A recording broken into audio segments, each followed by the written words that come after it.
What's up, guys? It's Kictor, and welcome back to another stream. We are now on book 5. We are on book 5. They just hooked up. What is gonna happen next? It did not end well. But while we are on book 5, guess what just came out? Book 2 of the hardcover edition. Yi City, which we went through not too long ago. And damn, was that not fucked up. Book 2. Damn, it looks really gorgeous. And it's got the painted edges. Who is that down there? Is that Nihoi Song? I think so. Let's see what's on the inside. I haven't seen the inside art. Oh, shit! Oh my god! Look at this! Oh my god, that's so awesome! Look at all the juniors! Oh my god, that's so cute! Okay, stop. I haven't seen anybody talk about this! Look at this! Look at this! Oh my god! Oh my god! Dude, look at that! Ah! Dude. That, oh, okay. And people of fucking course were mad because the cover didn't have Wang Xin on it. Little did they know that the most delicious Wang Xin hid in the front page. I love how, like, subtly sexy that is. Oh my god. That is awesome. That's awesome. Yeah, and that's Nihoi Sung there with his fan, right? And then, on the front, it is the Ni Clan logo. Very shiny. Very, very shiny. And then on the back, oh, look at the back. It's got the Ni brothers. It's got Ni Mingjue with his giant-ass sword. And Nihoi Song with his fan. His little silhouette is looking sexy. I feel like he's often drawn kind of not sexy. He's kind of often drawn like a little bit like silly and demure, but he's looking... It kind of makes me think of like Shen Zixuan here from like QJJ. And the quote on the back says, "The farther Wei Wuxian and Lan Wangji walked, the closer they pressed together." Oh my god, oh my god. That's crazy.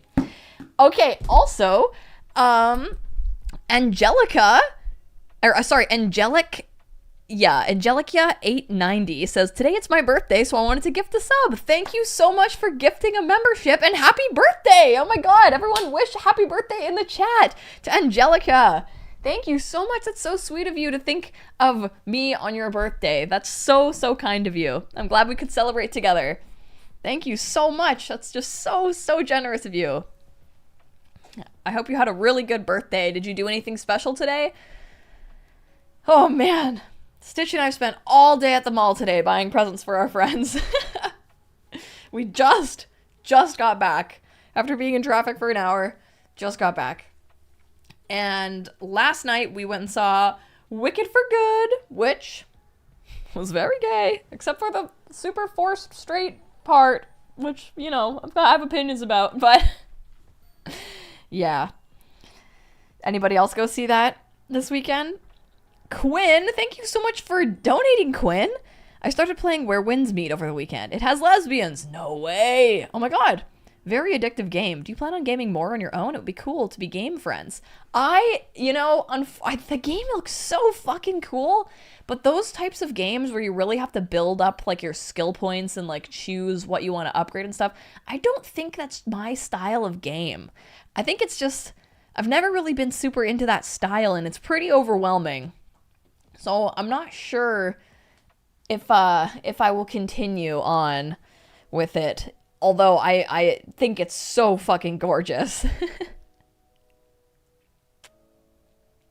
Miss Rosie, I will absolutely send you good vibes. I'm sending you all good vibes. I hope that your eye gets better. That's so annoying. Oh my god. I hope your eye is okay. I'm sending you good eye vibes. And just normal vibes. Doki Doki already released Where Winds Meet cosplays. That's crazy. Oh my god. That's crazy. Is it that fucking big? Is it really that big? That's crazy. That is crazy that people are cosplaying from it. Wow. I hope that people will be able to use some of the cosplays for like their Danmei cosplays. That actually makes sense. I saw a post today that was kind of doing numbers on Twitter and someone saying, oh, this looks like a Shui Meng cosplay. And it was like, I was like, well, I wonder what this is from. And it was from fucking Where Winds Meet, now that I think about it. That's funny. That is funny. It's B Honey says, my whole TikTok For You page is that game. Damn. It really would work and make sense on this channel, hey? I feel like it's just so hard. It's so hard to focus in that kind of game and react to the chat. I don't know. Maybe I'm just too dumb for it. Just too dumb. Stupid dumb. Smelly has been a member for 9 months. Oh my goodness. Oh my goodness. Where are all my little guys? Stitch helped me clean my office and she moved all my little guys off my desk. Oh, you can be this special little blushy Gojo. Smelly has been born. Thank you so much for being a member for 9 months, Smelly. I really appreciate that. Thank you so much. And you have beautiful blue eyes.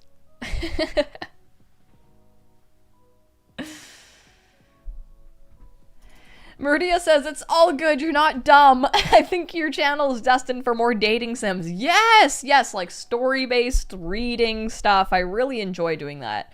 I really, really enjoy doing that. Sugar Kiss says, did you finally trade for your Gojo? Oh, Sugar Kiss. Oh, Sugar Kiss.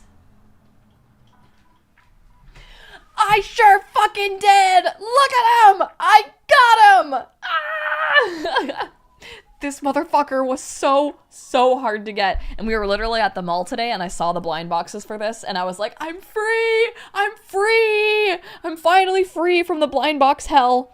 Some extremely kind girl was down to trade a Toji for her Gojo.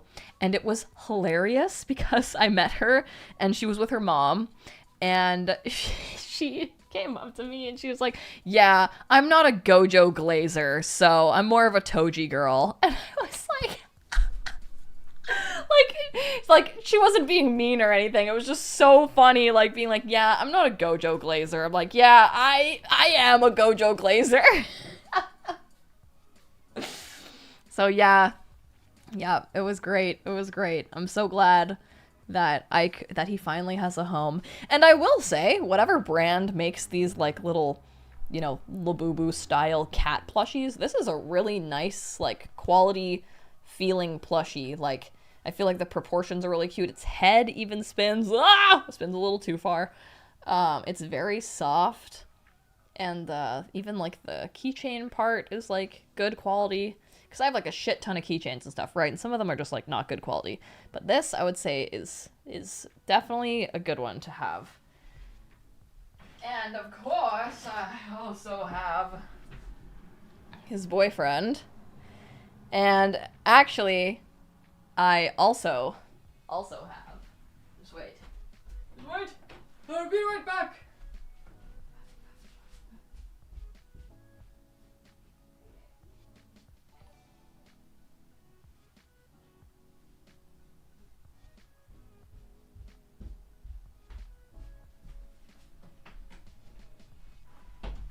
Hey, Bee-Boop!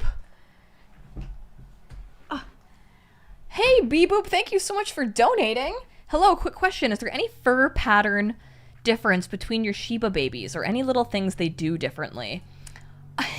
Lex is fatter than Link by quite a bit. I think Link looks more like a horse sometimes. Link is definitely more alert and like a little bit more nervous. And Lex is a bit more chill and will beg. She knows how to shake a paw. Link does not know how to shake a paw. But those are the main differences. Thank you so much for donating, Bee-Boop. But okay, yes, I have the whole little friend group. Hope nothing bad happens to them. Isn't that cute? Whoops. Yay! So cute. You can hear the music.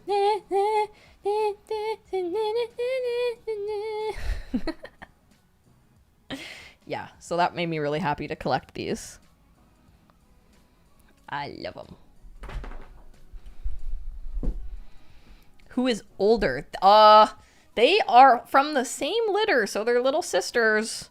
I don't know which one came out first, though.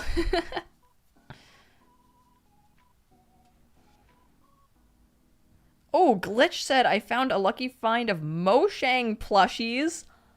That's lucky. Oh my god. Mojang? That's wicked. Horror Girl says one of the spells in the movie scared you. Why did one of the spells in the movie scare you?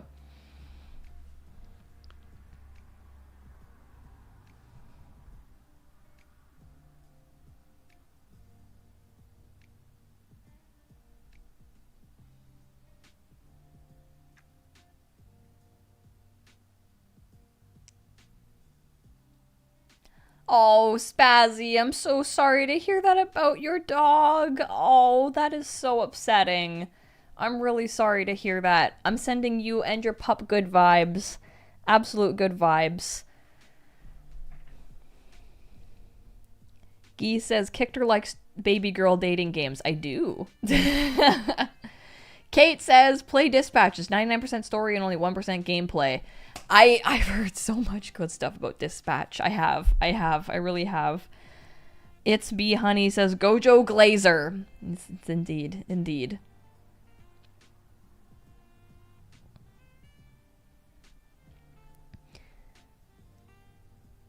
And Spazzy, don't worry about being a downer. Absolutely not. You can share any type of news with me. I'm really always curious about what's happening in everybody's life, and I'm here to send words of encouragement or be a distraction or anything, and I'm sure that you will be able to give your pup the best life possible, and that your pup is just so happy to have you regardless. So, anything you need, I'm here to help support you.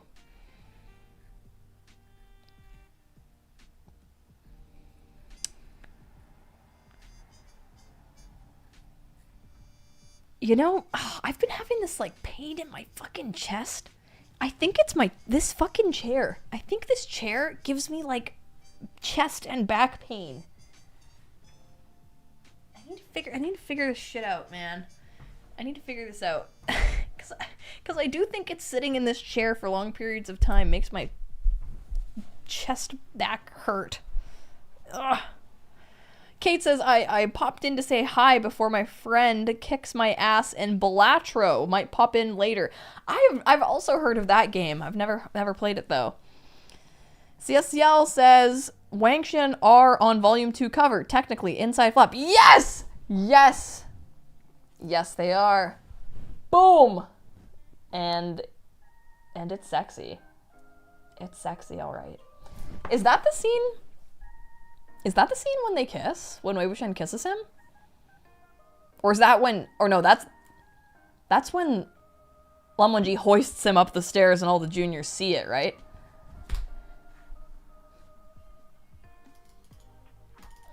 Briarbox! Hey, Briarbox! Also, I just saw your super nice Instagram story where you tagged me in it. Thank you so much. You're so sweet. I love little sappy, nostalgic end-of-year posts. And I'm so happy that I could be a part of yours and be one of your cosplay friends. Briarbox says, I found your card from 2023. You know what it said? That you would get into gaming and streaming games. And look where you are now. Oh my god! Yeah! Absolutely. I love to stream now. That's crazy. I don't think I was barely streaming back then. I only did the members only streams back then. The part that flaps over inside.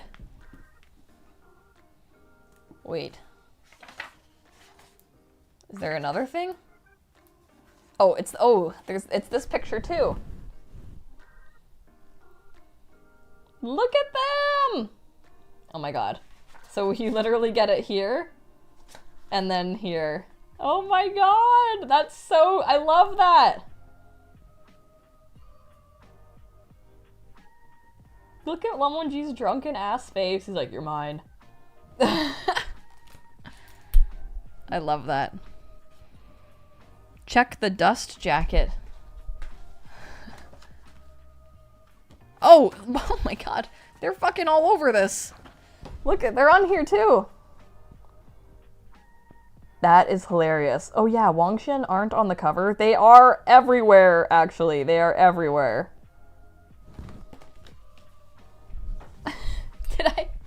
Did I find it? And then there's the little paper doll here. Right? Oh, sorry, CSCL. Oh my gosh.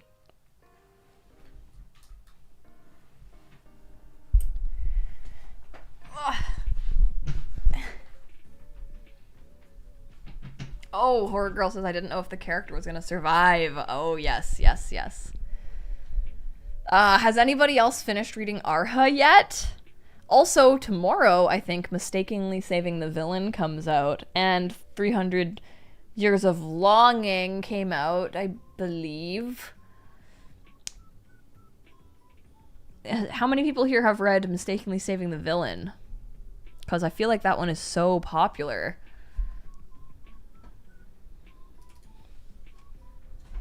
Ah. Paper doll with giant ass sleeves, yeah. Inora Phoenix says, no lie, I've been reading so many Wangshan fics lately. I legit missed the last members game night because I was busy reading Wangshan. Nice. That's amazing. I have been reading Scum Villain fics and Arha fics. And I read a couple Wangshan fics the other day.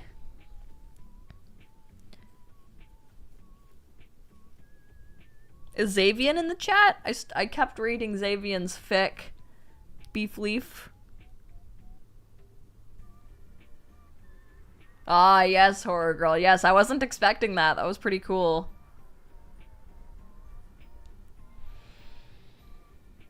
Annika says, I'm almost done with the Arha. I'm on the second extra and it's cracking me up. Right?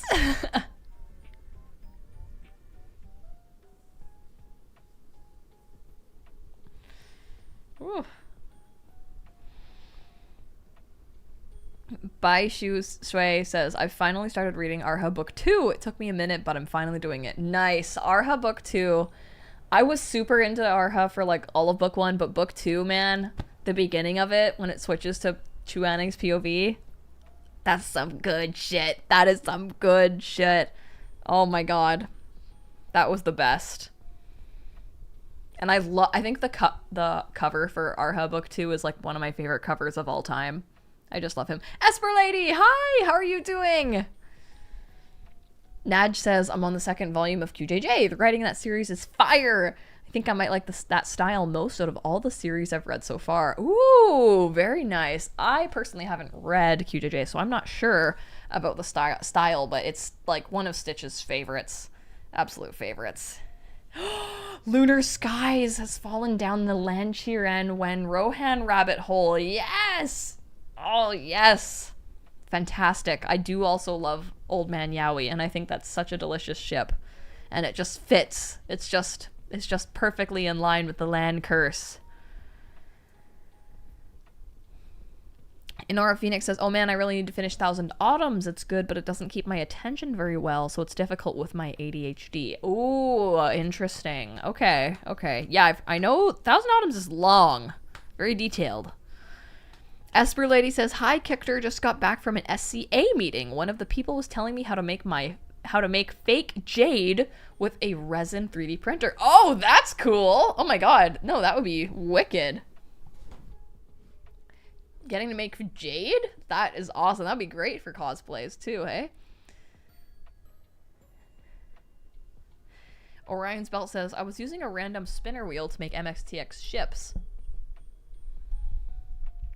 And one it made was Yanli x Xia Hualing. I'm kind of unironically into it. I mean, Xia Hualing is very fiery and out there and like antagonistic, and I feel like Yanli is a lot like softer, but she's used to dealing with like characters like Wei Wuxian and Zhang Cheng, so I could see that work. I could see that work for sure. I dare I say I could be into that too. CSCL, thank you for...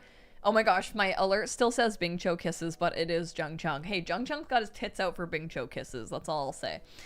Recap is hotel plus alcohol equals property damage. Chickens, graffiti, and sexy times. Yes, finally. Then one thank you is misunderstood. Wei Wuxian is off to cause trouble. Yes, they finally hooked up. They did it. Yep, they did it. They didn't do it all the way, but they did pretty much. Yeah. And Lamoji was drunk, or was he? And Wei Wuxian feels so bad and feels like he took advantage of him.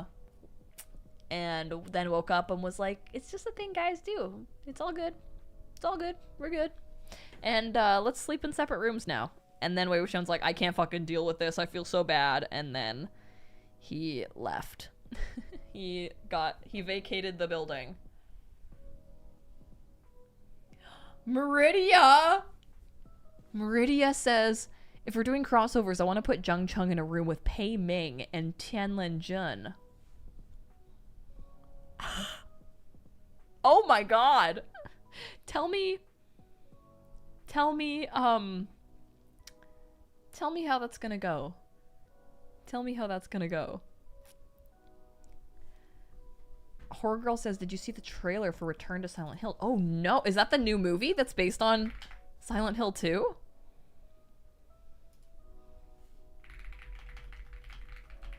Did it just come out? Oh, 3 days ago. I will have to watch it. Or wait, is it a new game?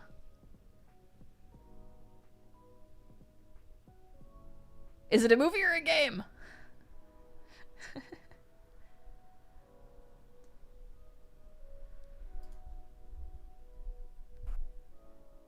Wenning knows what happened between them. Yeah, I know. Oh, Wenning knows all. Wenning and Little Apple shaking hands over being traumatized by Wang Xin. CSCL says there was a fanfic that had Tianlin Jun and Su Xian were Wei Wuxian and Lamoji's past lives. Oh, shit.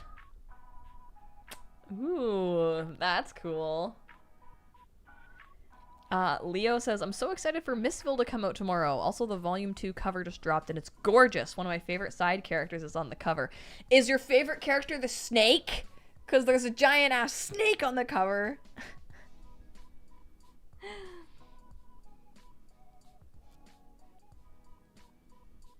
Yeah, I don't know anything about those guys. I'm very excited to get into it though.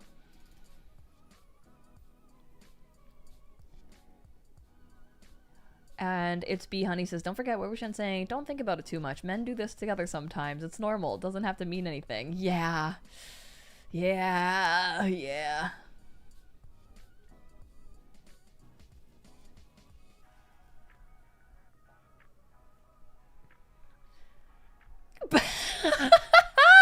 Black and Green Tea says, personally, I've been disappointed I'm not seeing more people shipping Shen Yuan's little sister with Lu Mingyan as in-universe Kickstitch. That is hilarious. Oh my god. That is so funny. Oh my god. I love that. That's so funny. It's B Honey says, I cannot wait for the 10 Dance movie. Yes, me too. I'm excited for that and Heated Rivalry, the gay hockey show coming out. Return to Silent Hill is the movie. Okay, okay. Well, I'm excited to watch the trailer later. How spooky. Stitch read the 10 Dance manga, yeah.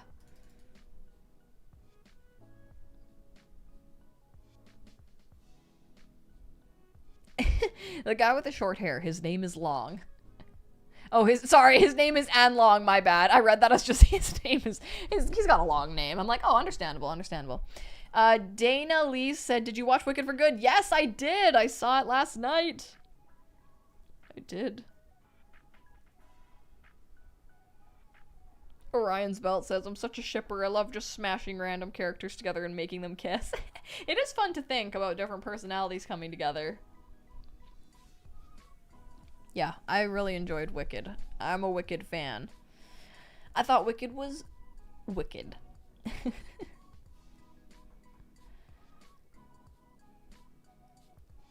Bai Shui says, I love the idea that Lu Mingyan is also from their world and that's why she's such a Fujo. Yeah, yes. I know, the can of worms that MXTX opened up with the new extra. Yeah, the gay hockey show is called Heated Rivalry. And it's going to be on Crave. It's based on a book series.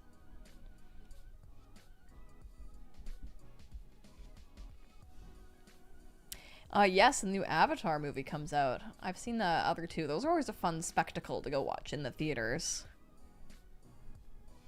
January 23rd for Silent Hill 2 movie. Oh my goodness. Very close to Christmas. Dana Lee says, one of your teachers dressed up as Elfie. Oh, that's cute. It's a lot of green. A lot of green paint. Her costume in the second movie looks fucking wicked. Her giant cape and stuff. All right, shall we jump into the book?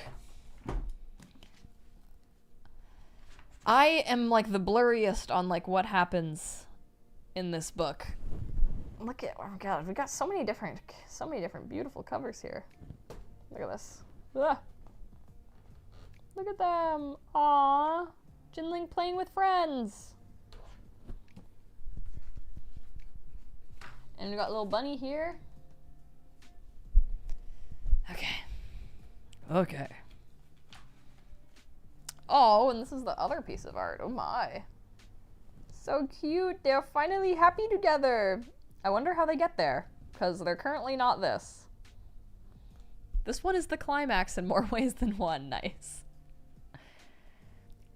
Esper Lady says, I saw Wicked yesterday as well, and I made pink strawberry cookies and green peppermint chocolate chip cookies. Oh my god, that sounds amazing. Sitch and I wore green and pink to the movie theater. Don't forget under the back flap. There's nothing under this back flap! Oh, the back flap. I'm sorry, CSCL. There is. There is. Look. Oh. I'm sorry for yelling. I'm sorry. I'm dumb. Stupid dumb.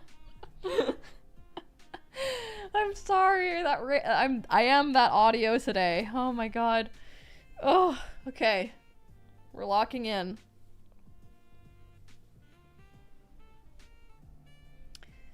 Oh, Quinn just watched the trailer. Okay, I'll have to watch it afterwards.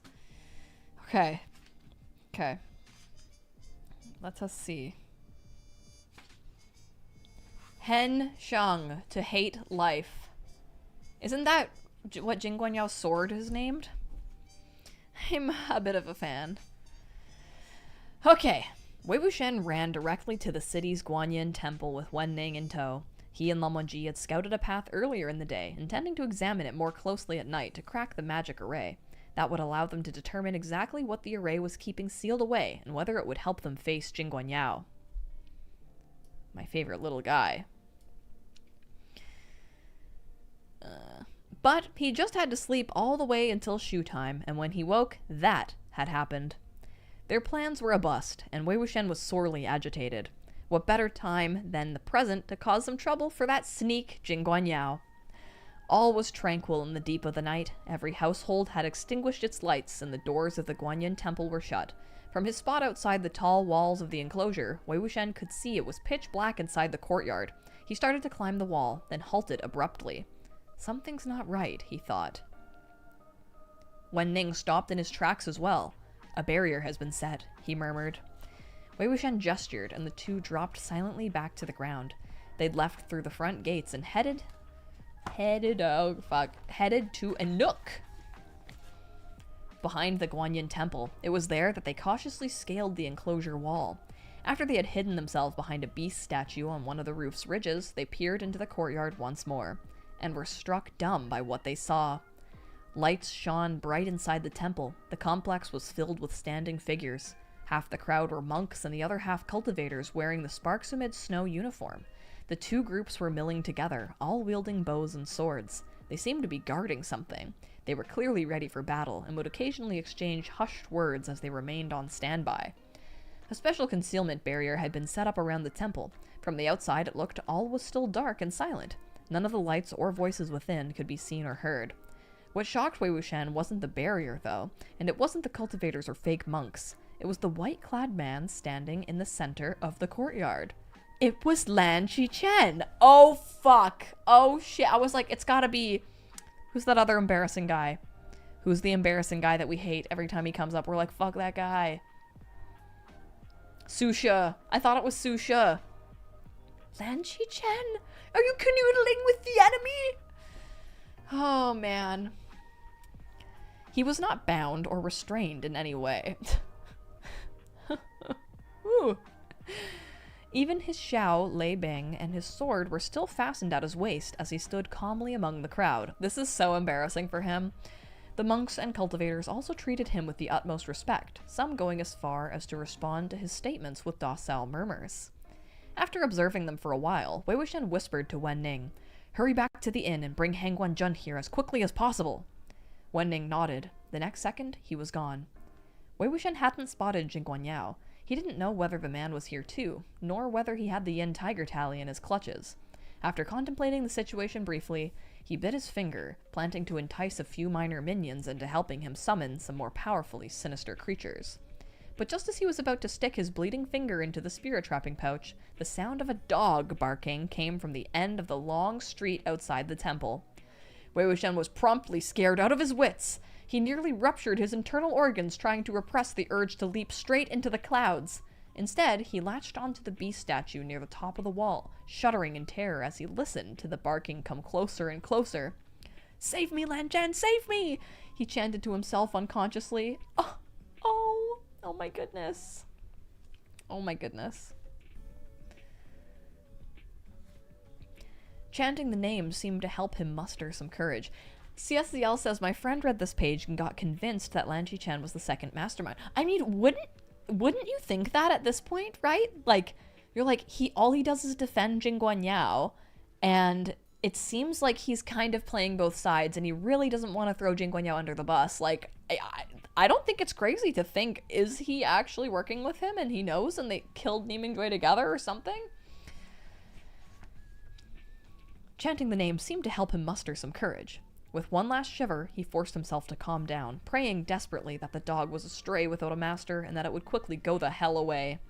Alas, the Lord of Heaven was in an uncooperative mode. Alas, the Lord of Heaven was in an uncooperative mood. A young man's bright, clear voice could be heard amongst the barking. "Shut up, fairy!" a young man scolded. "Are you trying to wake everyone on this street in the middle of the night?" It was Jinling! Lan Xichen's expression stiffened. Most of the cultivators from the Jin clan of Lanling recognized the voice of their little young master, and they exchanged looks before knocking arrows to their bows all the same. It wasn't long before the boy and the dog arrived at the front entrance of the Guanyin temple. "Shh, shh, keep barking and I'll turn you into stew!" Jinling quickly hissed. "Where are you taking me?" Wow, do you think he got that insult from his uncle? CSL says, "Oh good, because Jinling hasn't been in peril in like an hour." Wei Wuxian's heart was so full of a myriad of fears that he was scared it would hurtle out of his body. "Jinling, you unlucky little thing, get out of here!" Of course, Jinling just had to stop outside the temple. Fairy kept howling. It sounded like he was circling around, pawing at the dirt and wall. "Are you taking me here?" Jinling wondered. After a brief silence, he actually knocked on the door. "Is anyone there?" Inside the courtyard, every Jin cultivator was holding their breath. Their attention and their arrows were both aimed at the front gates, though they did not fire. They seemed to be waiting for a command. "Do not hurt him!" Lan Xichen hissed. The temple barriers kept his voice from being heard outside. But the cultivators did not relax their guard, nor did they drop their bows. Jinling also seemed to have noticed something was off. Even if no one was patrolling the temple grounds at night, he had rapped on the door hard enough to shake the heavens. Anyone inside should have been jolted awake by the racket, making the complete lack of movement suspicious. Thus, he remained silent where he stood outside the door. This isn't good. It's not good when the Jin cultivators are knocking their arrows at their little young master. Before Wei Wuxian could exhale the breath he was holding, there was another round of crazed barking. Jinling was furious. "Hey, why are you running back now?" Wei Wuxian was overjoyed. "Good fairy! Fairy, come back! Fucking hell!" Jinling cursed. "Little ancestor, please just leave and take the dog with you. I'm begging you," Wei Wuxian pleaded in his head. Shortly after, he heard the barely perceptible sound of a piece of rock being knocked loose. At first, he didn't know where it had come from. Then cold sweat drenched him as the realization hit. Oh no, the brat's scaling the wall! The moment Jinling reached the top of the wall, he saw the sea of arrows aimed at him. His pupils contracted. One of the monks had probably never seen Jinling before, or was perhaps determined to eliminate any intruders. He let his arrow fly. It shrieked toward Jinling with a sharp, piercing whistle that told Wei Wuxian the archer was an expert. If the arrow hit its target, it would surely run Jinling's chest through. Wei Wuxian only had one thing on him that could immediately block the shot. In a moment of desperation, he leapt onto the wall and flung it out. "Run, Jinling!" he yelled. He had thrown the bamboo flute that he'd kept on him ever since his rebirth. Oh my god! Oh my god! It knocked the menacing arrow off course, but the flute splintered into pieces on impact. Oh shit! Oh my god! I feel like people don't talk about this enough. Wei Wuxian saved Jinling's life, like for real, in a split-second decision by throwing his flute at him. Oh my god, he uncled up! He did uncle up! He got his uncle on! Uncled up. That's crazy. Jinling had vanished from atop the wall. He'd probably run away, but Jinling had vanished from atop the wall. He'd probably run away, but in giving him that opportunity, Wei Wuxian had revealed his own position. Hundreds of arrows came flying towards him, turning the stone beast into a porcupine. That was close, Wei Wuxian thought. Every single one of those archers was a crack shot, and their cultivation was likely excellent as well. Whether Jinling would actually be able to escape remained to be seen. He formed a hand seal as he jumped down from the wall, and was just about to whistle when a chuckle sounded behind him. "I'd advise Wei Gongzi to refrain. Your flute shattering is nothing in comparison to the misery of losing your fingers and tongue. No?" Fingers and tongue? Wei Wuxian immediately dropped his hand. "You're very right," he agreed. The man beckoned him. "Would you kindly follow me?" Any BioShock fans in the chat? Would you kindly? Wei Wuxian nodded. "Very kind of you indeed, sect leader Jin." "My pleasure," Jing Guanyao said with a smile. Oh, shit. Oh, shit. Oh, shit. Jing Guanyao has revealed himself. I'd advise Wei Gongzi to refrain. Your flute shattering would be nothing in comparison to the misery of losing your fingers and tongue. No? Oh, his first little threat right to Wei Wuxian. Ah. Never Finished Story says, I just adore how polite he is as he says absolute horror, right? With his cute little dimples and all. They strolled the grounds as if nothing had happened, and Wei Wuxian was speechless as they went. After several large, winding turns, they arrived at the entrance of the temple proper. The front doors were open. As Wei Wuxian suspected, Jinling hadn't been able to escape. He was surrounded by several monks with swords pointed at him. After a moment of staring, he hesitantly decided to greet them. Xiao Shushu? Hello there, Aling, Jing Guanyao replied amiably. Oh my god! This is so awkward. Jinling then stole a glance at Wei Wuxian. Since there was no dog at the lad's side, Wei Wuxian was finally able to regain his scattered wits. Child, it's so late. What are you doing bringing a dog here all alone? He asked, grimacing. After Wei Wuxian left Lotus Pier by boat with Lan Wangji and Wen Ning, Jinling had secretly set off to find him. When he found no trace of him, he threw a fit at his uncle, who had apparently gone insane and was running around making everyone try to pull some crappy sword from its scabbard. Oh my god. Oh my god. Zheng Cheng, that's so cringe. He actually went around asking people to pull the sword. Ugh. That's so cringe. Oh, the poor boy. Jinling had pointed an accusatory finger in Zheng Cheng's face and shouted at the top of his lungs that he was the reason Wei Wuxian had run off, and was subsequently smacked to the ground for the comment. Oh! So, Zheng Cheng did smack him. Refusing to rest until Wei Wuxian was found, Jinling had perused him with Fairy in tow. Fairy had lived up to expectations by accurately tracking Wei Wuxian's scent all the way to the grounds of this Guanyin temple. There's something so unhinged about Zheng Cheng's deeply heartbreaking crash out being described in such a funny way, right?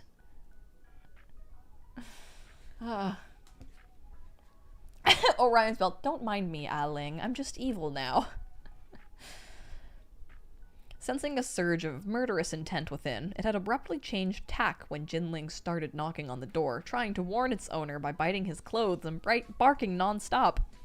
Unfortunately, there was clearly something odd about the temple. Jinling had felt that he should check it out, even if Wei Wuxian wasn't there, and so he had still fallen into the enemy hands. Of course, he wasn't about to tell them all of that, so he only snorted at Wei Wuxian in response. Jing Guanyao led the group inside the temple. As the front doors were about to close, he turned to ask a subordinate, "Where's the spirit dog?" "That black spirit dog is unusually ferocious," one of the monks replied. "It bit whoever came close. Our efforts were in vain, and it escaped." "Pursue and kill it," Jing Guanyao said. "The dog is quite intelligent. We don't want it going to fetch anyone." No! No! No! No! I can forgive Jing Guanyao killing everyone, but wanting to kill a dog? I didn't know! No! Maybe he didn't mean it. No!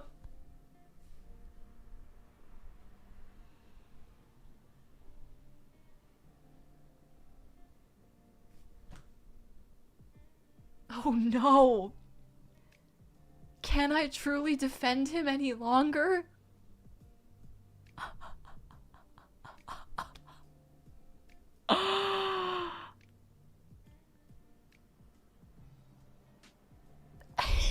Natalie says even Chinese censor found this was going too far. No! No!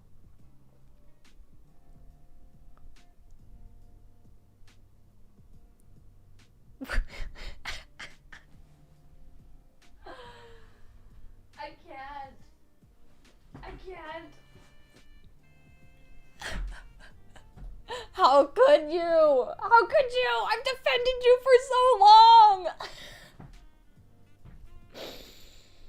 I didn't know. I didn't know he would ever hurt a dog. This changes everything.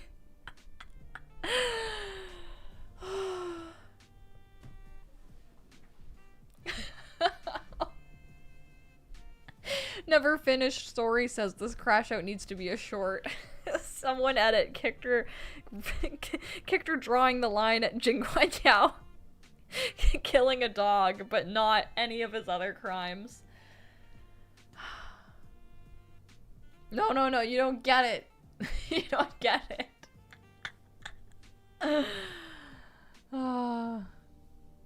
Yeah, I mean, it's not like he's a puppy killer. Oh, wait.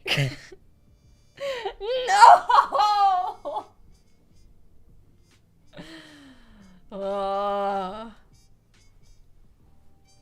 Damn. Should have stopped reading. Just stop reading at book 4. Just stop reading at book 4. What necrophilia? There was no necrophilia. Oh, well, okay, the fucked up way he got killed as dad. Yeah, that was fucking weird. Yeah. Jeez. That was fucking weird. That was definitely fucking weird. Don't get me wrong. But killing a dog? Oh.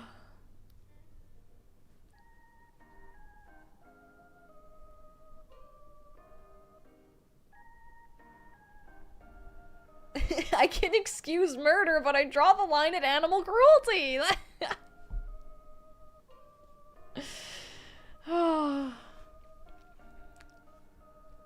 No. No! Oh my god. Okay.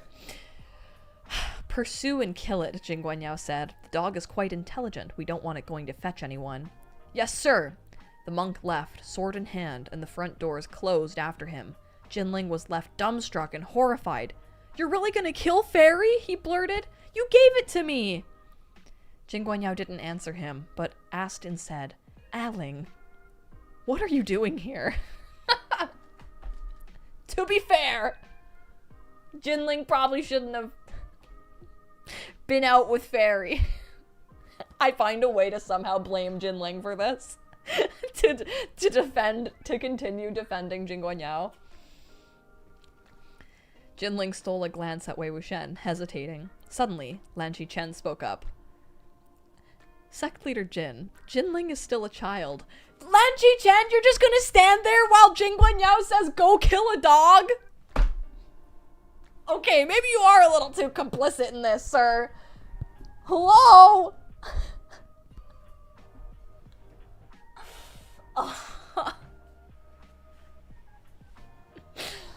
Oh my god.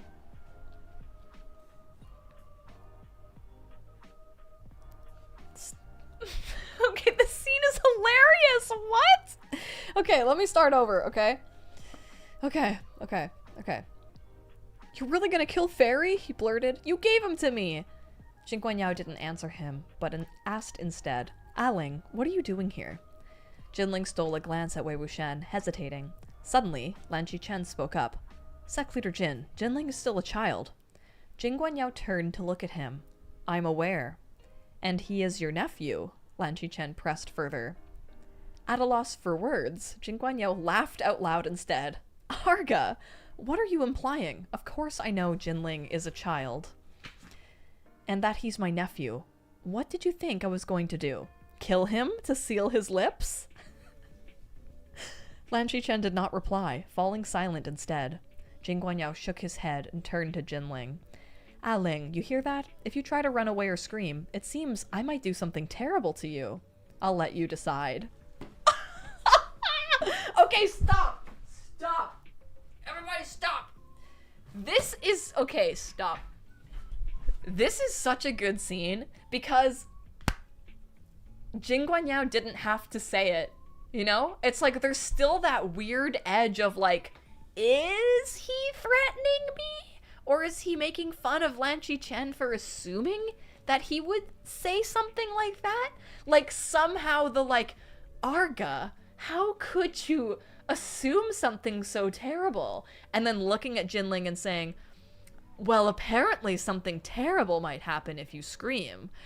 Because then that makes it for Jinling being like, yeah, I guess I can't scream because then you will do something terrible to me, or you won't because I'm your nephew.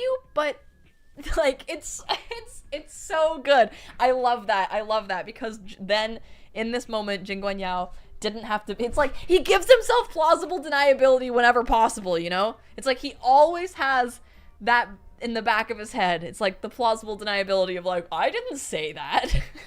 Like, everything Jin Guanyao says, he adds at the end, allegedly. Oh my god. This is crazy. This is crazy. Arga, I've only done this one evil thing, and now you think I'm a bad person? Oh my goodness. This is incredible. This is so good.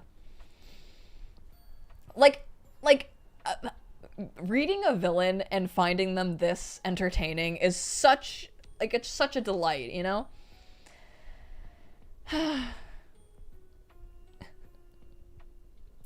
Jinling had always had a good relationship with his little uncle, who doted on him. Jin Guanyao rolled a genial expression even now, but it was very hard for Jinling to continue to see him the same way, given the circumstances. Well, yeah. He walked over to Wei Wuxian and Lan Xichen in silence, apparently on his best behavior. Jin Guanyao whirled around and questioned his subordinates. Have you still not exhumed it? Tell them to hurry up in there! Yes, sir, one of the monks answered before charging into the temple's main hall with his sword at the ready. Only then did Wei Wuxian notice an odd, repetitive noise from inside Guanyin Hall. It sounded like earth being moved, as though there were many people digging. I just also love that Lan Xichen is here. Like, so far he has not needed to really be here other than to, like, he pulls out this other side of Jin Guanyao. It just makes it so interesting.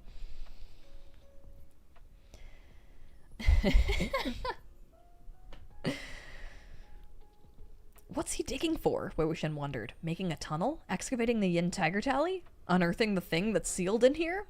Speaking of which, Jin Guanyao said, I still haven't asked how Mr. Wei knows of this place. Don't tell me you and Heng Guanzhun chanced upon it during your wanderings. Liang Fanzun hid an important-looking land deed inside Fragrance Palace secret chamber. It was placed next to my manuscripts, remember?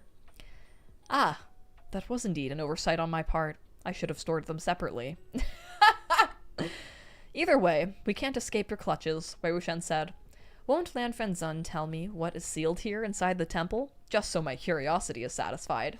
And Wei Wuxian, like I hesitate to use the word flirting because I don't mean it like in a romantic sense, but he's kind of flirting back and forth with Jin Guanyao about like, oh yes, you are so evil and I know your evil crimes. And Jin Guanyao's kind of like, ah yes, you know my evil crimes. Well, that was an oversight on my part. You know, like, it's such a funny conversation.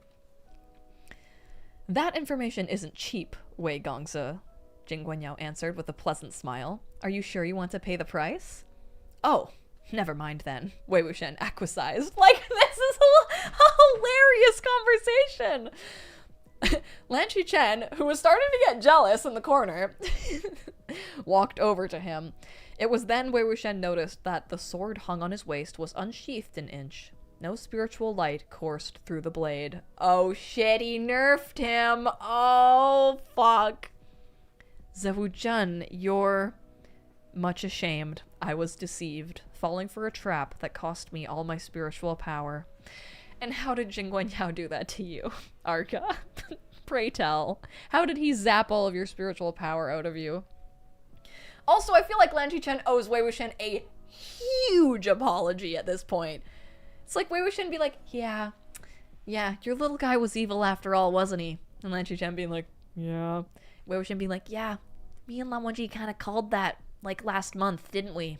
And you really refused to believe me. And you went on this really long-winded tale about really what makes a person bad or good, and you really didn't want to believe me. Yes, I know. Like, oh, God. Even though I have both Shui Yue and Li Bang with me, I am unable to help. There's no shame in that, Wei Wuxian said. Lying is Lan Fanzun's forte, after all. There's a little bit of shame in that. Considering the scene Wei Wuxian had witnessed during his session of empathy with Ni Mingjue, the one in which Meng Yao had pretended to commit suicide to deceive him, and comparing it to the news of Lan Fanzun being seriously injured, it wasn't hard to guess how Lan Xichen had lost his spiritual powers. Oh, Arga, it really hurts down here. Ah.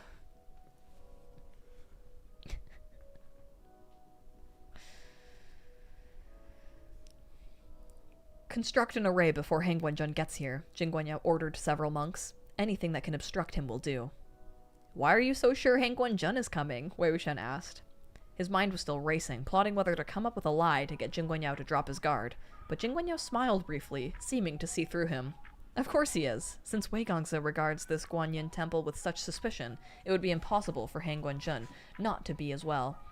Do you really think I will believe it if you claim he isn't with you?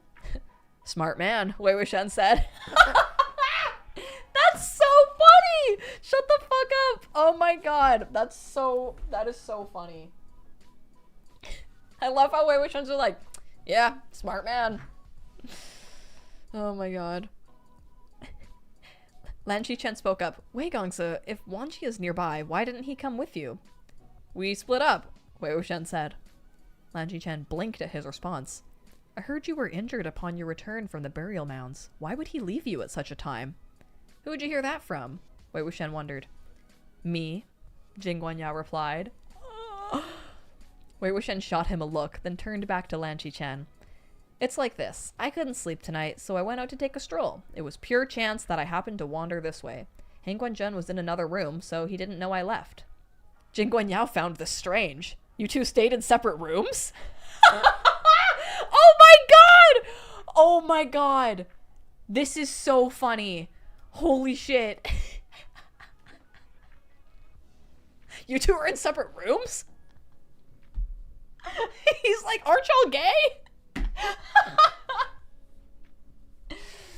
Oh my god, thank you DRZ for donating. Oh my goodness. DRZ says, hi, I hope everyone's been good. I forgot I pre-ordered Arha Book 10 and wondered what the fuck I ordered recently before I opened the box. Yay! Dude, Arha is amazing. I hope you enjoy Volume 10.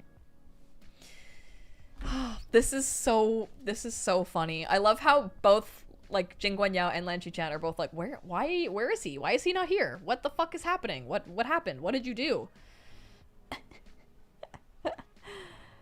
And yeah, like, they stayed in one room together at Koi Tower or whatever, right? Like, everyone's well aware that you guys are gay. That's fucking hilarious. Jing Guanyao found this strange. You two stayed in separate rooms? Who said we were sharing? Wei Wuxian retorted. Jing Guanyao smiled at that, but didn't respond. Just it's like, I'm not gonna deign that with a response. That's hilarious! Oh, I see. Realizing Lan Xichen must have been the one who told him, Wei Wuxian remarked, you two really do tell each other everything. Oh my god! Oh my god! Oh my god! Oh my god! Wei Wuxian being like, really? You fucking you do? Yeah. Well, maybe you guys are sharing rooms too, huh? Where did you guys have your little shared room too? I bet.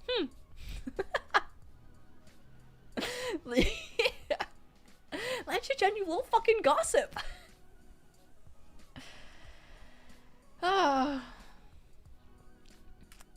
Xichen, however, was not joking around. Wei Gongzi, did something happen between you two? Oh my god. The fact that he really cares about this. The usual gentle smile on his face was gone, replaced by sternness. It made him look even more like Lan Wangji. Wei Wuxian couldn't understand why he was getting such a severe reaction. Already feeling guilty, he answered, Sect Leader Lan, what could possibly happen between us? Let's focus on dealing with this guy first, shall we?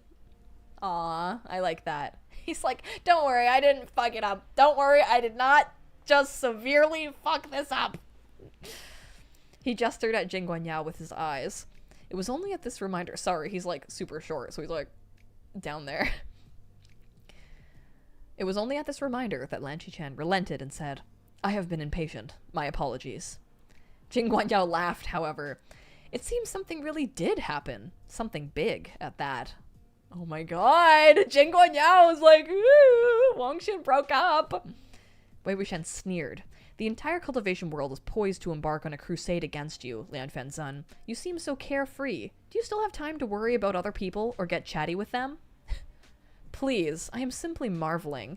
Han Guanzhen endured the wait for so many years, but even now, his efforts have come to naught. Not only does sect leader Lan have reason to be impatient, it is also difficult for those of us watching from the sidelines to bear. Oh my god! Oh my god! I can't believe this is happening. This is hilarious! Holy shit. Holy shit. It's like, bro, Lan Wangji waited fucking years for you, and now all of us are waiting for you guys to get together too. This is nuts. Gossiping about your brother's love life while being held hostage. We love that. And you know what? So far, he may be a dog killer, but at the very least, he does not seem homophobic. Have I come back around? Have I come back around on the Jiggy train?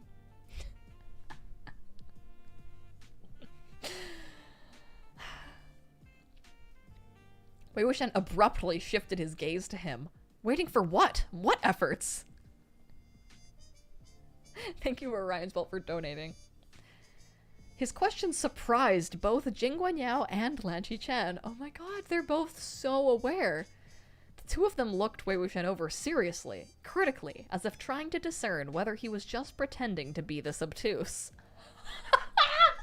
Oh my god! Oh my god. CSCL says someone clip Kictor's audio. He may be a dog killer, but... Oh my god. Yeah. I love the fact that Xiao right now are like, I can't believe this is actually happening. I can't believe this. Oh my god. Also, poor Wanji. Holy shit. Oh, Dearsy, thank you for donating. Yes, I hope that you enjoy 8 and 9 first before getting to 10. Arha is a wild ride. You'll really enjoy it. Meanwhile, Jinling is here for all of this. Yeah. Jinling's like, what are you guys implying? Wei Wuxian's heart suddenly started pounding, like the thing that had been dead for half the night was gradually being revived. What do you mean? He asked with forced calm. What do I mean? Jing Guanyao echoed his question, then asked in amazement. Wei Gongzi, do you really not understand? Or are you pretending to not understand? Whether you mean it or not, Han Guanzhen would be rather hurt if he heard you. Oh, oh my god! Oh my god! The fact that everyone is aware of their feelings but them is so funny! I really don't understand. Just tell it to me straight! Wei Wuxian exclaimed. Lan Qichen was dismayed. Wei Gongzi, do not tell me you know nothing of Wanji's feelings, despite having been with him for so long. Oh, holy shit! Oh my god! Oh my god, this is so... Oh. Oh, poor Wanji's feelings. I feel so bad for Lan Wangji.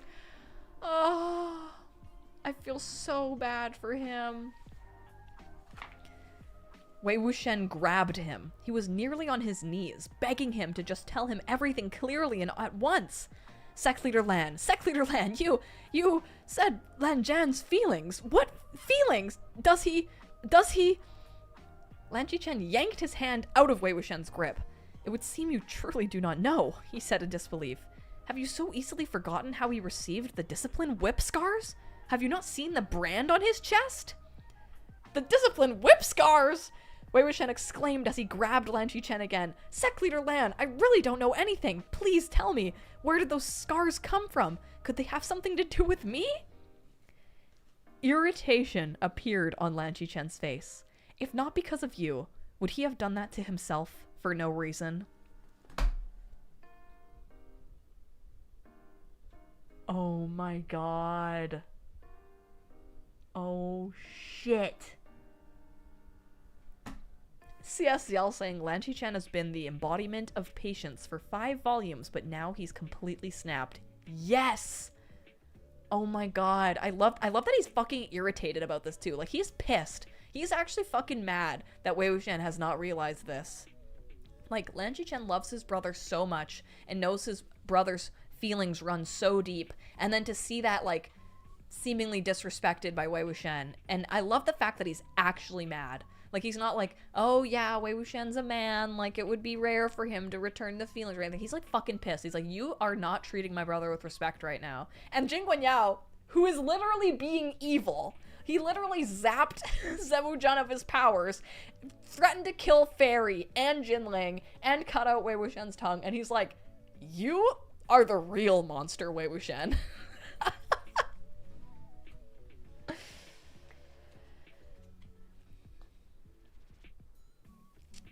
Zewu Jun had always been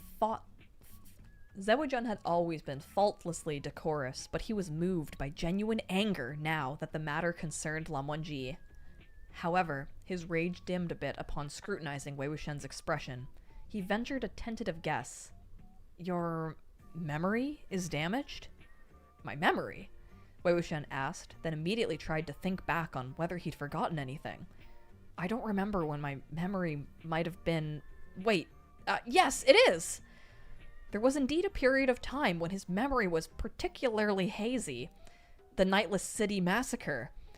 That night, he had thought the Wen siblings were reduced to ashes. He had heard the major clan's impassioned speeches as they began their crusade against him. He had even witnessed Zheng Yanli die in front of him. Madness had finally overtaken him, and he'd joined the 2 pieces of the Yin Tiger Tally and gone on a killing spree.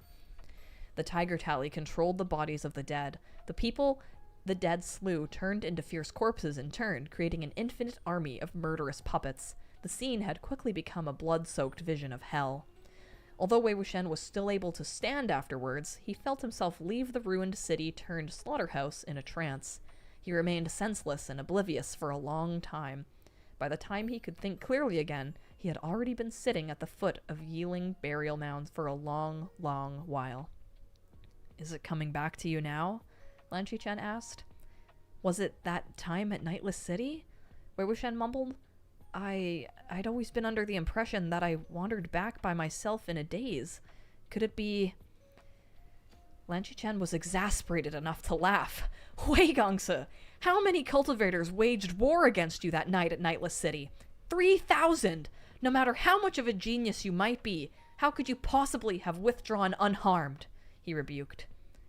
Lan Zhan, what did Lan Zhan do? Wei Wuxian asked. If you do not remember what Wangji has done for you, I worry he will never tell you himself. Nor will you ask him to. Lan Chen said. Very well. Allow me to tell you. Oh my god! The missing piece to the puzzle! Here it is! Holy shit! Wei Gongze, you took the 2 halves of the Yin Tiger Tally and combined them into one. After killing to your heart's content, you were completely spent. Wangji was hardly in a better state, having been wounded during your bout of madness. He was barely hanging on, only able to stand with Bishan's support. But even so, he followed you immediately when he saw you swaying on your feet as you left. Not many were still conscious at that point. I, myself, was almost immobile. I could only watch helplessly as Wangji hobbled after you, even though he was obviously almost completely drained of his spiritual powers. He lifted you, mounted Bishan, and flew away at once on the sword. Oh my god. Oh my god. It took 4 hours for my spiritual powers to recover. I hurried back to the Lan clan of Gusu to request reinforcements, worried that Wangji would be considered an accomplice if the other clans caught up to the 2 of you first. The best-case scenario would see his reputation tarnished, blemished for life. The worst-case scenario would see him killed without mercy. Uncle and I selected 33 seniors who had always thought highly of Wangji, and we launched a secret search. After 2 days, we finally found signs of your passage within the boundaries of Yiling. Wangji had hidden you inside a cave. By the time we arrived, you were sitting on a rock, staring into nothingness. Wangji held your hand in his own, speaking quietly and ceaselessly to you as he transferred you his spiritual power. Oh my god. But the entire time, you only repeated the same 2 words to him. get lost. Oh my god. Oh my god. Holy shit.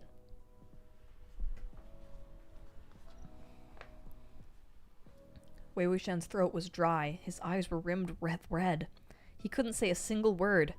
Lan Xichen continued his explanation. My uncle stood before him and rebuked him harshly, demanding he provide us an explanation. It seemed he had already expected we would find him. He told us there was nothing to explain, that was all there was to it. He'd never once talked back to Uncle or me, ever since he was young.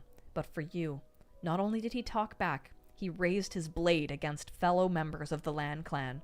In the resulting fight, he seriously injured the 33 seniors we'd asked to come along. Wei Wuxian dug his fingers into his hair. I didn't know. He didn't have much else to say, other than repeating those words. Lan Xichen could restrain himself no longer. 33 lashes from the discipline whip, he exclaimed. All in one sitting. 1 per senior.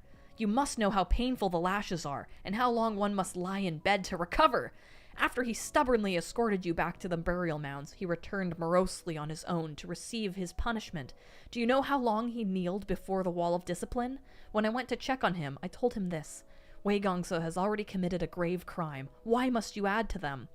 Yet he told me that while he could not say whether your actions were right or wrong, he was willing to carry the burden with you, regardless. With you? Oh my god. That's so good. Right or wrong, he was willing to carry the burden with you? Oh my god. That's oh, I love that! I fucking love that. It has been said that he spent those years facing the wall in reflection. In truth, he was too injured to do any such thing.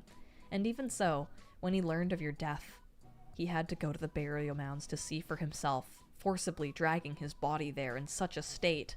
Oh, fuck! When he whisked you away and hid you inside that cave, the way he spoke to you, the way he looked at you, even if you were blind or deaf, it would have been impossible not to understand his feelings. That is why Uncle was beyond outraged. Wanji has been the Lan disciple's role model ever since he was young, and later a distinguished cultivator in the cultivation world. He has been proper and righteous his whole life, untouched by the corruption of the secular world. The only mistake he has ever made in his life is you! Yet you say you didn't know. Wei Gongse, in how many ways did you profess your feelings and pester him after your return via sacrifice? Every night you were determined to. And yet, you say you didn't know. If you did not know, why did you act that way?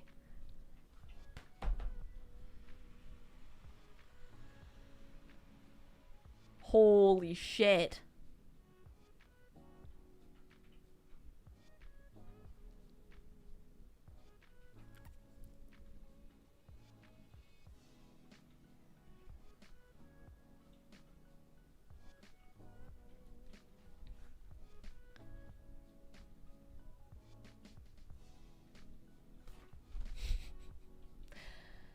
It's so crazy getting the perspective that the Lan clan is extremely aware that Lan Wangji was in love with Wei Wuxian.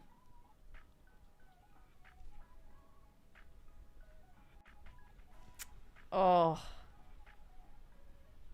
That's crazy.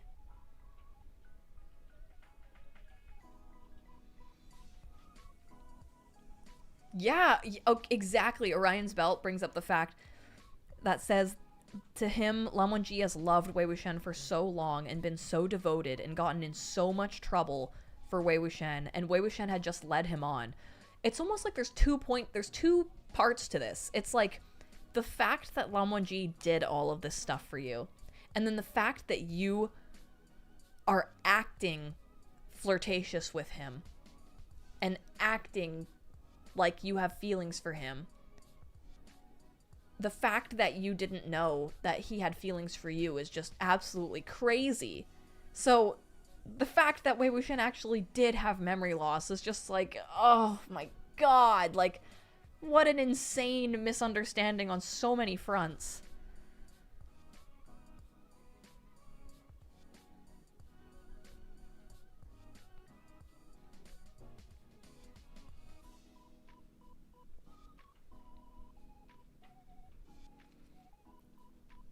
That's just, oh man. When the 33 seniors came, then how did Wei Wuxian actually die? The fact that Lan Wangji then, like, dragged himself to the burial mounds after being in his, like, tortured state as well is, like, crazy. Ugh.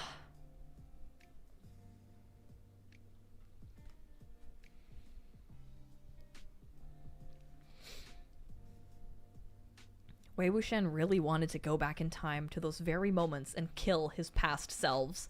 It was precisely because he hadn't known that he had dared to act that way. Oh, we got a lovely picture here. Gosh. Did they really have to do it to him? Fuck, man.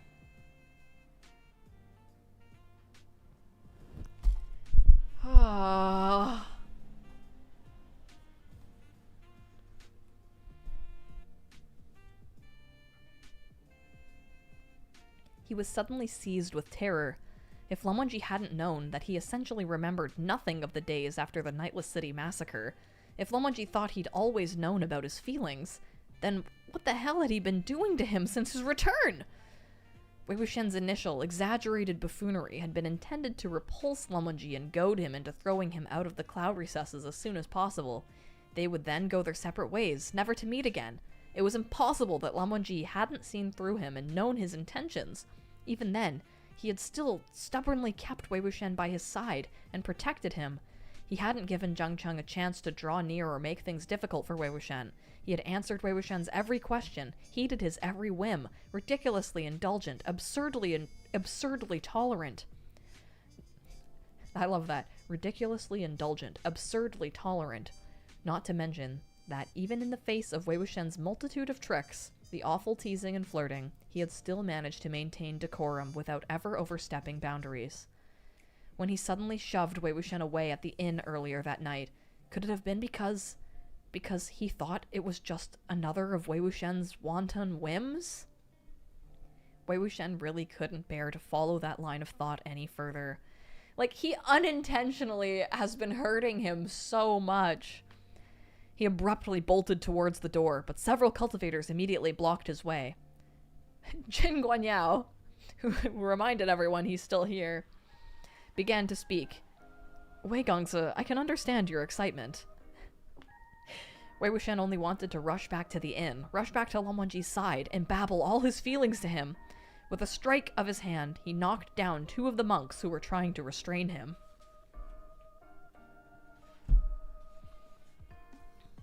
Like hell you do, he growled. Oh, Jin Guanyao. He's like, I too know the feelings you're feeling. 7 or 8 others tackled him as soon as he struck, and Wei Wuxian's vision went dark. Jin Guanyao was determined to finish his sentence. I just wanted to tell you there's no need to head out in such a rush. Your Han Guanzhen is already here. Oh, shit. He's right behind you. An icy blue sword glare streaked down from the sky. Whistling sharply, it forced back the figures crowding around Wei Wuxian before returning to its owner's hand. Lan Wangji landed silently in front of Guanyin Temple and cast a glance at Wei Wuxian. Though his expression was the same as always, Wei Wuxian was seized with nervousness. Everything he had wanted to say earlier suddenly crumpled into a ball and shrank back into his chest. His stomach twisted.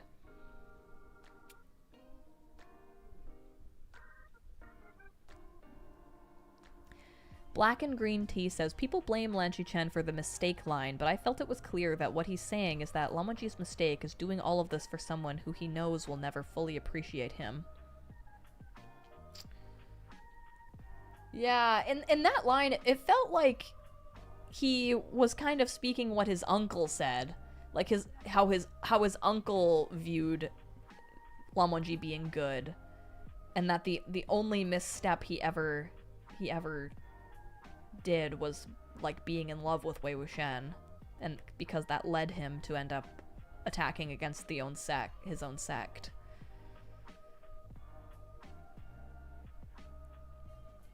Taminaria says, the Untamed hurted me more the series ever did. It's so funny reading this after watching the Untamed, because there's so much more in the book, like, obviously, but the book is so juicy.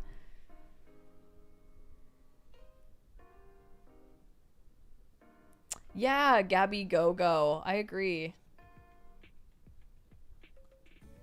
But yeah, the line felt like it was him saying, this is what Lan Qichen, or what Lan Qiren believed of Wan Ji.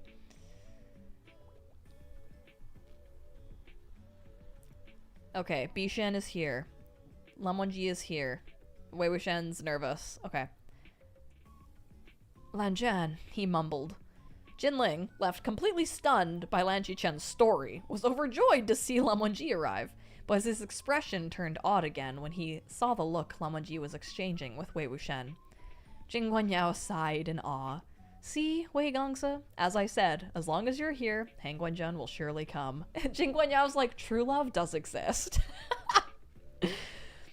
Lan Wangji flicked the wrist of the hand holding Bishan, about to make a move, but was interrupted by a chuckle from Jing Guanyao that suggested he should reconsider. Han Guanzhen, you had best take 5 steps back. Wei Wuxian suddenly felt a subtle yet sharp pain around his neck. Careful, Lan Qichen hissed. Do not move! Lan Wangji's gaze landed on Wei Wuxian's neck. His face paled slightly. A light gold guqin string, so thin that it was barely visible, was wrapped around Wei Wuxian's throat. Ooh. We got this cool picture. He's here! I'll protect you, baby! I'm here to protect you, baby girl! Yes, I've liked you all these years, and yes, it really hurt me when you pretended to like me, but I figured you probably lost your memory, and we can work through it. Jinling's like, I'm here too. And Jing Guanyao's like,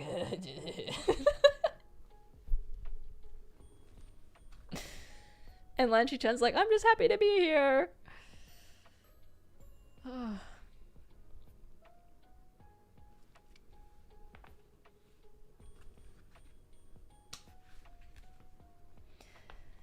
The string was incredibly fine and painted a special color to boot, making it almost impossible for the human eye to catch.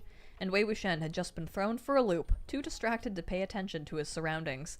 That's actually hilarious, the fact that, like, they went on this insane tangent about Lan Wangji's romantic feelings for him, while Jing Guanyao is literally doing evil. Like, absolute asinine levels of evil. And Lan Qichen, who is, like, now not seemingly working with Jing Guanyao because he lost his powers, but also not seemingly damning him, just created the most insane distraction ever. Like...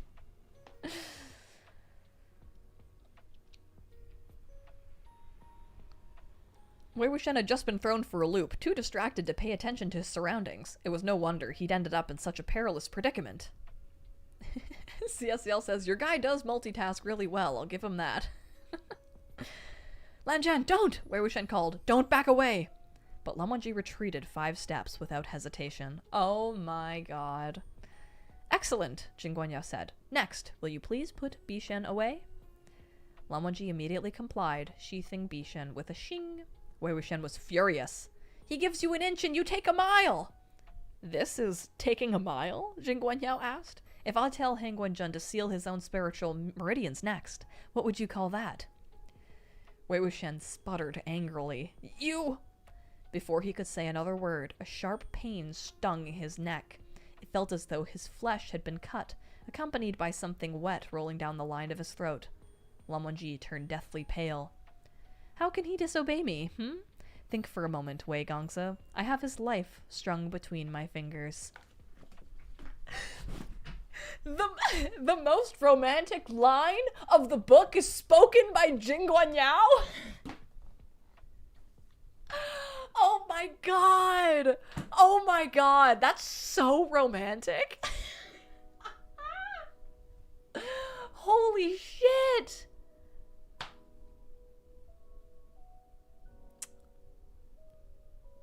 Wow. That's fucking good. That was good. This scene is the best scene of the entire book. Oh my god. Do not touch him, Lan Wangji said, enunciating each word clearly. Then Han Guanzhun knows what he should do, Jing Guanyao replied. After a moment, Lan Wangji said, very well. Lan Xichen heaved a sigh.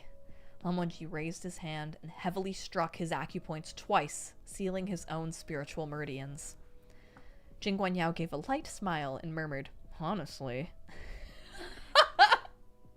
He's like, holy fuck! Can't believe that fucking worked! Holy shit, it's like I knew these guys were gay, but I was really putting all my money on them being this gay. And turns out they really are that gay. Wow.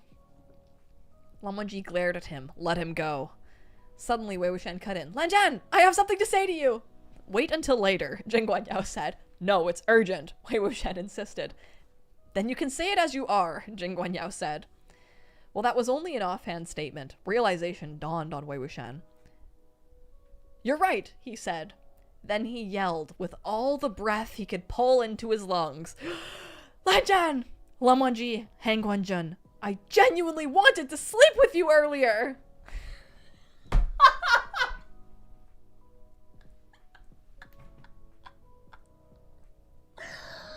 Oh my god! Oh my god! Oh my god, I thought he was gonna say I love you. Holy fuck, that's so fucking funny!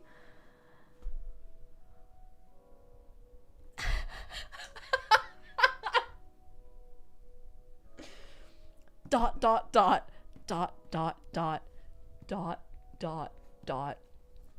Jing Guanyao's grip slackened, and the Guqin string around his neck fell away. Wei Wuxian lunged at Lan Wangji the moment the stinging pain disappeared, unable to wait another moment. His earth-shattering confession impacted Lan Wangji's body like a lightning bolt, striking him so hard he had yet to come around. His normally unflustered expression showed a trace of stunned bewilderment. While it wasn't the first time Wei Wuxian had seized him around the waist in a tenacious embrace, this time Lan Wangji seemed to have turned into a block of wood. He was so stiff that he didn't know where to put his hands. Thank you for donating, Quinn. Jinling is still in the room. Lan Zhan, did you hear everything I just said? Wei Wuxian asked urgently. Lan Wangji moved his lips, but it was a while before he managed a response. You... He had always spoken concisely and succinctly. Never before had his words been so broken, so unbelievably hesitant and tentative. He got a hold of himself and tried again. You said... He seemed to want to repeat what Wei Wuxian had said to confirm his ears didn't deceive him, but such words were much too difficult for Lan Wangji to speak aloud. Wei Wuxian, not missing a beat, was fully ready to repeat himself. I said, I genuinely wanted to... Ahem! Next to him, Lan Xichen had folded his hand into a fist and placed it against his lips to give a polite cough. After a moment of deliberation, he sighed. Wei Gongsa, you certainly know how to pick a time and place. I love that there is no shaming happening right now. I love how there's no shaming. Like, this is the Lan sect here, right? Like, Lan Xichen is not shaming Wei Wuxian for saying he wanted to sleep with him. Like, they all think this is absurd, but I love how there's no homophobic remarks, and there's no remarks like, oh, that's disgusting, you know? It's like, you know, Wei Wuxian, yep, of course you had to put it that way. I love that. I love that. So sorry, sect leader Lan, Wei Wuxian said, though the apology was not in the least bit sincere. But I really couldn't wait any longer. Jing Guanyao didn't seem like he could wait any longer either. He turned his head to ask, have you still not exhumed it? One of the monks answered him, sect leader, you buried it so very deep. Various shades of blue and white flashed across Jing Guanyao's face. He seemed extremely upset. Despite that, he did not berate his subordinates, but only urged them, quicken the pace. He had only just spoken when a blinding flash of lightning splintered across the horizon. Moments later, thunder roared. Jing Guangyao glanced at the sky, gloom lightly clouding his expression. It didn't take long before slanted threads of rain began to descend from the skies. Wei Wuxian held Lan Wangji tightly. He had initially planned to allow millions of words to burst through the dam of his chest, but the icy rain on his face cooled him down a little. Jing Guangyao turned to Lan Qichen. "Zewujun, it's raining. Shall we go inside to take shelter?" Like, I can't believe that he's still talking to him politely. Despite having Lan Qichen at his mercy, Jing Guangyao still treated him as he always had, with politeness and respect. He was even perhaps a bit more polite than usual, and that made it harder to fly off the handle at him in a fit of temper. One does not slap the face of the smiling, as they say. Not that Lan Qichen had much of a temper to begin with. Jing Guangyao was the first to cross the threshold of the main hall. The others followed after him. During their daytime visit, Wei Wuxian and Lan Wangji had noted the grandiosity of the main hall, with its spacious interior and fresh, new red paint and gold lining on the walls. It was obvious this place was meticulously maintained.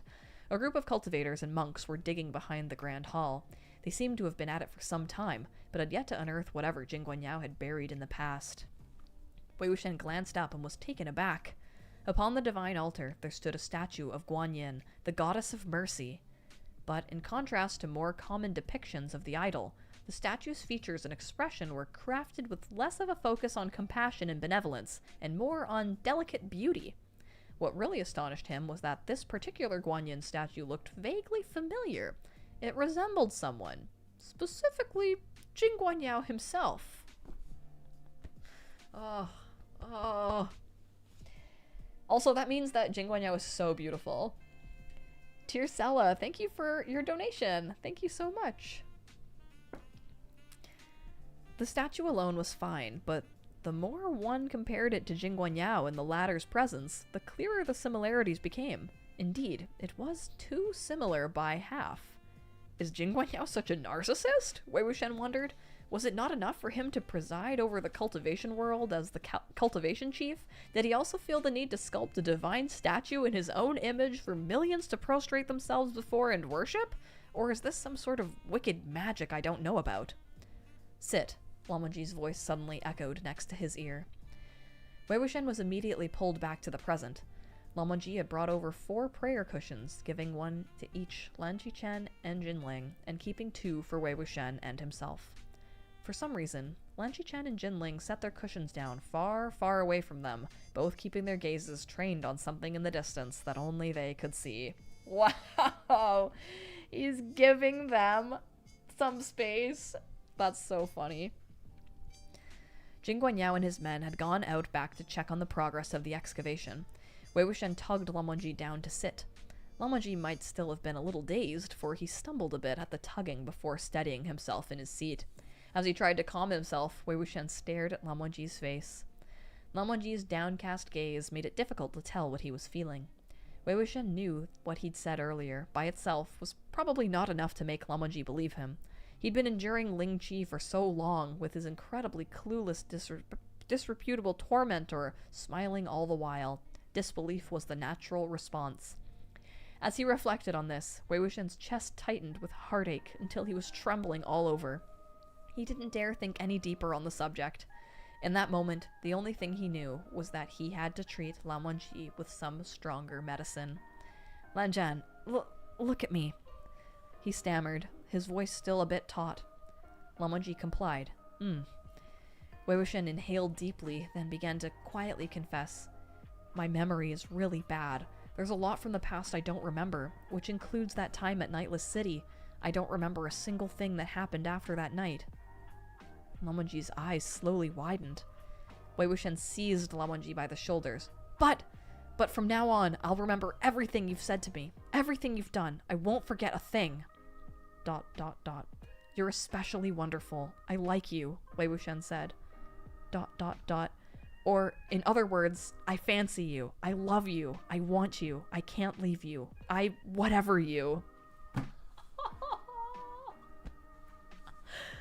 I want to go on night hunts with you for the rest of my life. ... Wei Wei Wuxian pressed 3 fingers together in a solemn vow. He pointed to the heavens, then to the earth, then to his heart. I also want to sleep with you every day. I swear this isn't a whim. I'm not messing with you, like I have in the past, and I'm also definitely not saying this because I feel like I owe you something. No more of that nonsense. I just really like you so much that I want to sleep with you. I don't want anyone else but you. It has to be you. You can do anything you want to me. Have your way with me, however you see fit. I'll like it, no matter what, as long as you're willing to be with me.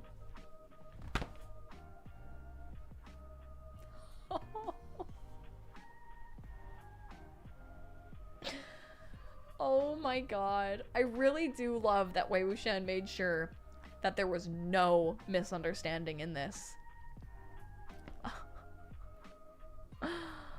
Oh. That is so, so sweet. Before he could finish, a sudden gust blew into the hall and extinguished the rows of candles inside the temple. I can't believe that. Oh. I love that, like, knowing the story, like us being with them for so long, him saying I whatever you means so much. It's just, it's so them, you know? I also loved the emphasis on I do want to sleep with you.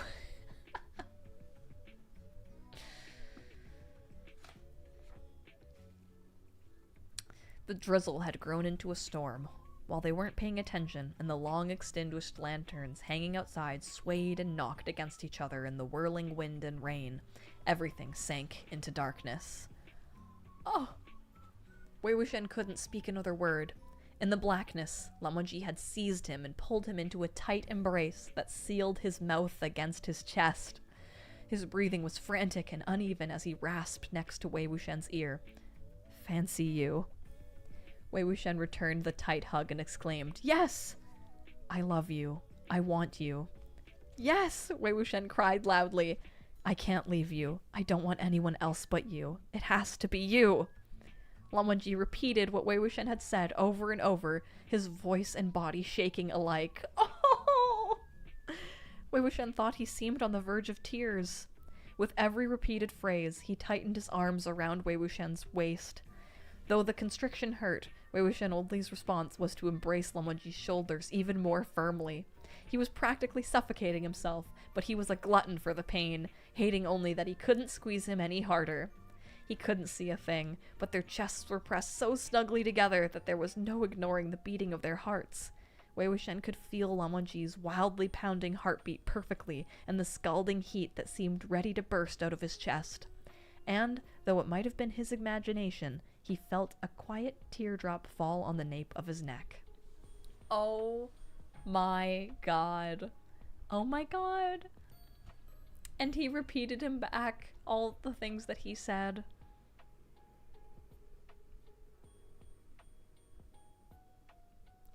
Lan Wangji, shaking and crying, and finally breaking down and showing this weakness. Like, just imagine him genuinely holding him. And it's in the darkness, too. It's like, finally, that's when he's able to, like, fully be himself. In the dark, completely alone with Wei Wuxian. Just, like, shivering as he admits those things. Like, I love when the strong, stoic character finally breaks down, you know? And the fact that he's able to break down while squeezing Wei Wuxian. Like, just take a moment to picture that. Like, him crying and shivering and holding him. And saying, I love you. After so long. Yes, and Lan Wangji feeling his heartbeat after so long of thinking him being dead. And there is a sweet picture of them too. Oh.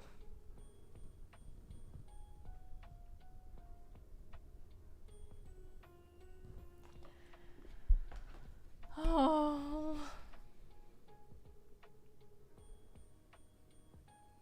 Also, the fact that Lan Chen and Jinling are like just a couple feet away on their own little cushions in the dark, just hearing like the murmured, like, I love you. I want you.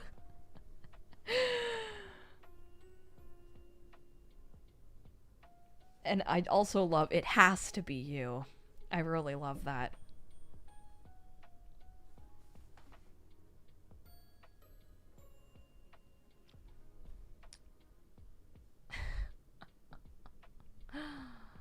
Aww. Wait, someone said a comment that made me laugh so hard internally. Where was it? Where was it?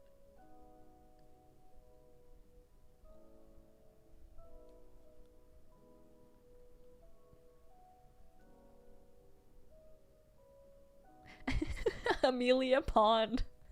Lamonji shaking, crying, but thankfully not throwing up.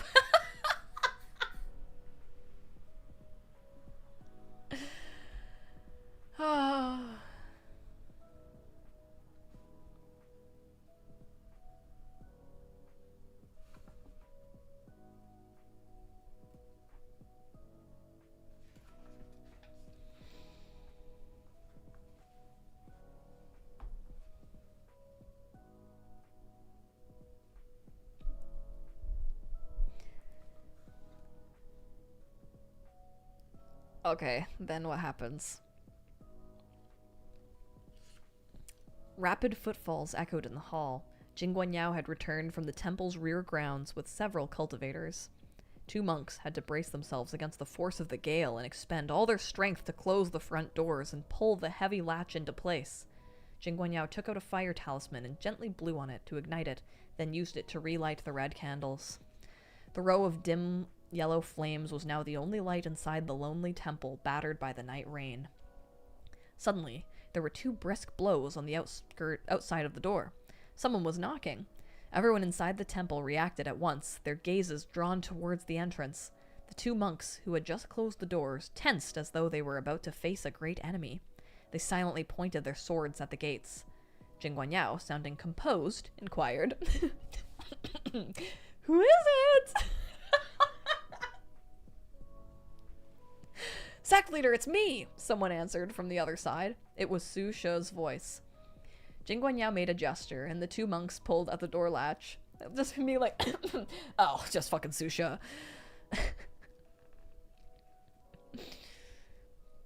Su She entered, accompanied by a blast of fierce wind that nearly extinguished the rows of candles. The flames flickered, dimming and brightening in turn.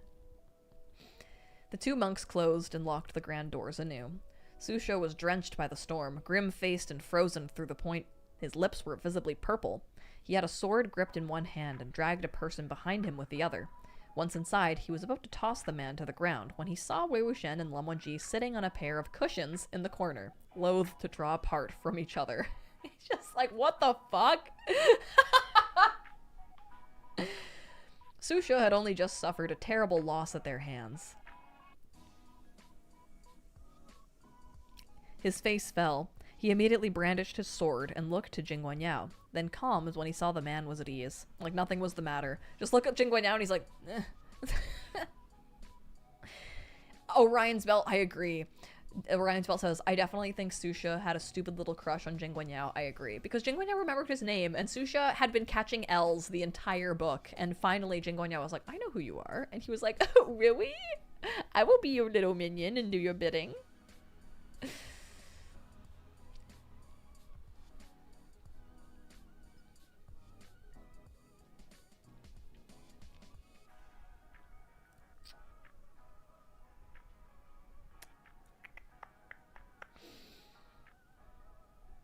He knew this meant the 2 of them were under Jing Guanyao's control.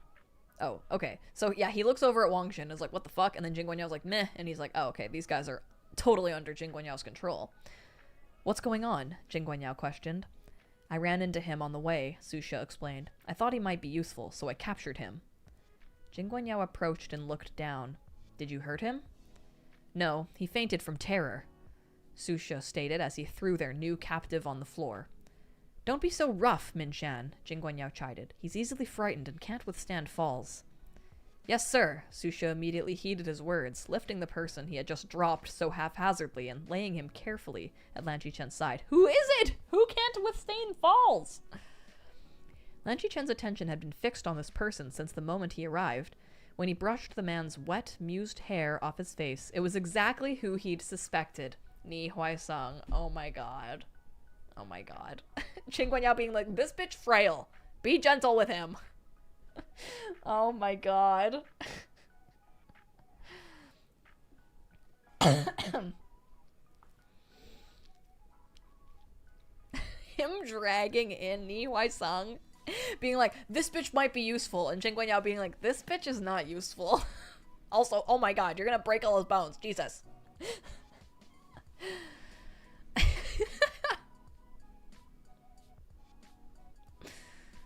You can't withstand falls. See, he may be a dog killer, but he's not out there to just harm without reason.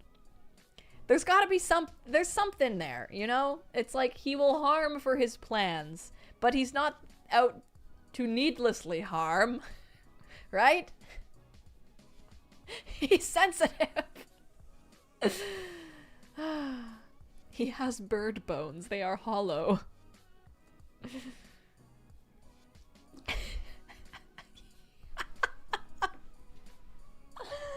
Oh, I'm having fun.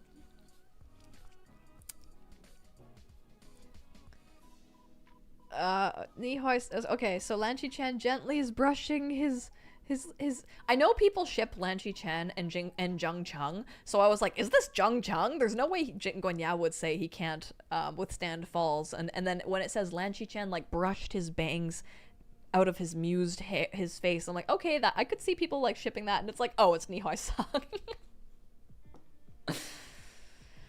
It was Ni Huaisang who had fainted from fright. He'd lightly been on his way back to Qinghe after recuperating in Lotus Pier when Susha had intercepted and apprehended him. Lan Chen looked up. Why have you detained Huaisang? It's just like, why did you bring this guy here? What the fuck? Why? That's so funny.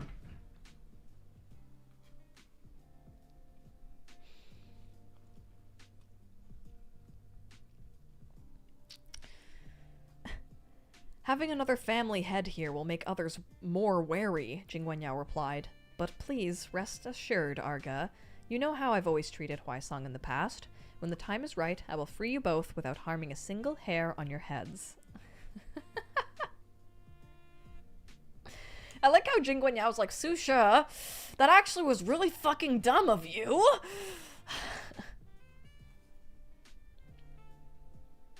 Should I believe you? Lan Chen asked, his tone lukewarm.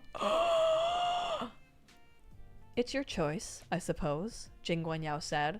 Regardless of whether you believe me or don't, there's nothing you can do about it, Arga.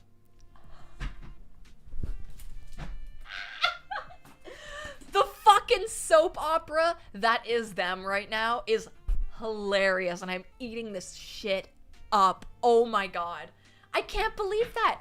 How can Jing Guanyao have the final say every single time with Lan Chen? Like, oh my god. Oh my god. Like earlier how he threatened Jinling, being like, I did not threaten Jinling. You were the one who said all these bad things might happen to Jinling if he did not do as I say. It's up to you to believe that or not. And him saying this to Lan Chen. I will free you both without harming a single hair on your heads. Should I believe you? Lan Chen asked, his tone lukewarm. Oh my god, a lukewarm tone from Lan Chen is as bitchy as it'll ever get. It's your choice, I suppose, Jing Guanyao. Jing Guanyao just knowing that works on Lan Chen. Being like, it's up to you to think ill of me at this point. Are you going to think ill of me? Am I bad, Arga?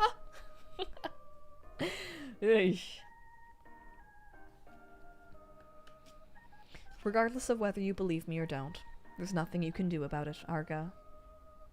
I have you in my little paws. Susha turned his gaze towards Wei Wuxian and Lan Wangji. he let out a snort. "Han Guangjun, Yiling Patriarch, I never thought we'd see each other again so soon. The tables have turned completely too," he taunted. "How does it feel? Huh?" Lan Wangji did not respond. He never paid any mind to this sort of meaningless provocation. Wei Wuxian, on the other hand, thought, "How have they turned? You were the one who fled the burial mounds. Aren't you still fleeing even now?" But Su She had probably kept his bottled up for far too long and needed no provocation to launch into a resentful screed. He looked Lan Wangji over with a calculating eye. "You're still putting on airs. You think you come across so calm and collected," he jeered. "How long do you plan to keep that up?" Lan Wangji still did not respond, but Lan Qichen spoke up instead. "Sect Leader Su, I do not believe we ever mistreated you when you studied with our land clan of Gusu. Why target Wangji in this way?" "As if I dare target Lanar Gongza, the boy prodigy. I just can't stand the way he acts like he's all that." Although this wasn't the first time Wei Wuxian had learned someone's hatred could be born without reason, he couldn't help but feel perplexed. Has Han Guangjun ever said he thought himself to be that amazing? If I remember correctly, the Land Clan even has an "arrogance is prohibited" rule in their family precepts. "How do you know what's in the Land Clan precepts?" Jinling demanded. Wei Wuxian stroked his chin. "Copy them enough times and you'll remember." "Why were you copying the Land Clan precepts? It's not like you're..." Jinling blurted before trailing off. He had intended to say, "It's not like you're part of the family," but realized how wrong that sounded and stopped himself with a dark look on his face. Oh my god. Wei Wuxian laughed.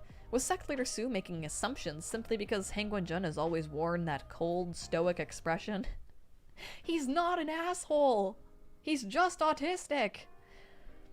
If that's the case, then you've wronged Han Guangjun terribly. His face is like that around everyone. You should be glad you didn't study at Yunmeng. And why's that? Su She asked coldly. "I would have made you drop dead with fury long ago. When I was little, I thought I was a genius extraordinaire, a fucking marvel. And not only did I feel that way, I went around telling everybody all about it." Veins popped on Su She's forehead as he cried, "Shut up!" He lifted his hand to strike, but Lan Wangji pulled Wei Wuxian into his embrace and shielded him in the security of his arms. Su She faltered and was hesitating on whether to follow through with the attack when Wei Wuxian poked his head out. "Better not try it, Sect Leader Su. Lang Fenzhen is still treating Zewujun with such respect. Do you think he'd be happy if you hurt Han Guangjun?" He's like, "You walked into some real gay, messy shit. You sure you want to get all mixed up in this?" Su She was concerned about that very thing, which was why he was inclined to withdraw. It's like, Jing Guanyao has weird feelings about Lan Qichen, so he's oddly respecting him in this time. Lan Qichen loves his brother, and his brother loves Wei Wuxian.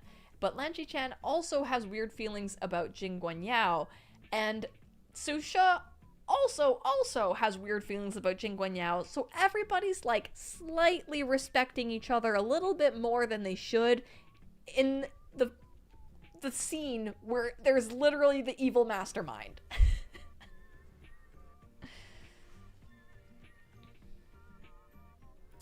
Su She was concerned about that very thing, which was why he was inclined to withdraw. But he was sorely vexed now that Wei Wuxian had commented, and his indignation drove him to further taunts. To think the legendary Yiling Patriarch, who struck fear into the hearts of the living and the dead alike, would be so scared to die. Wei Wuxian was not abashed in the least. "You flatter me, but it's not that I'm scared to die. It's that I don't want to die." Su She sneered. "Playing word games, how laughable!